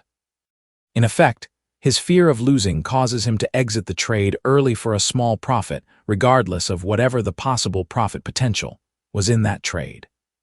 Once he is out, if the market continues to move in his original direction, he will agonize over the profits he left on the table and wonder why he just couldn't hang in there just a little longer, not realizing that his fear of losing actually caused him to lose all those additional profits. What you have just been given is an example of why the vast majority of traders cut their profits short and let their losses run. In a winning trade, the fear of losing will cause us to focus our attention on information that the market is going to take our profits away, compelling us to get out early. In a losing trade, we will focus our attention on just the opposite information, anything other than that which would indicate the trade is a loser. Fear causes us to act without a perception of choice. When we are afraid to confront certain categories of market information, it drastically limits the choices that we perceive as available. Cutting a loss isn't a choice if we systematically block from our awareness any information that would indicate that we are in a losing trade. Staying in a winner isn't a choice if we are consumed with the fear that the market is going to take away our money.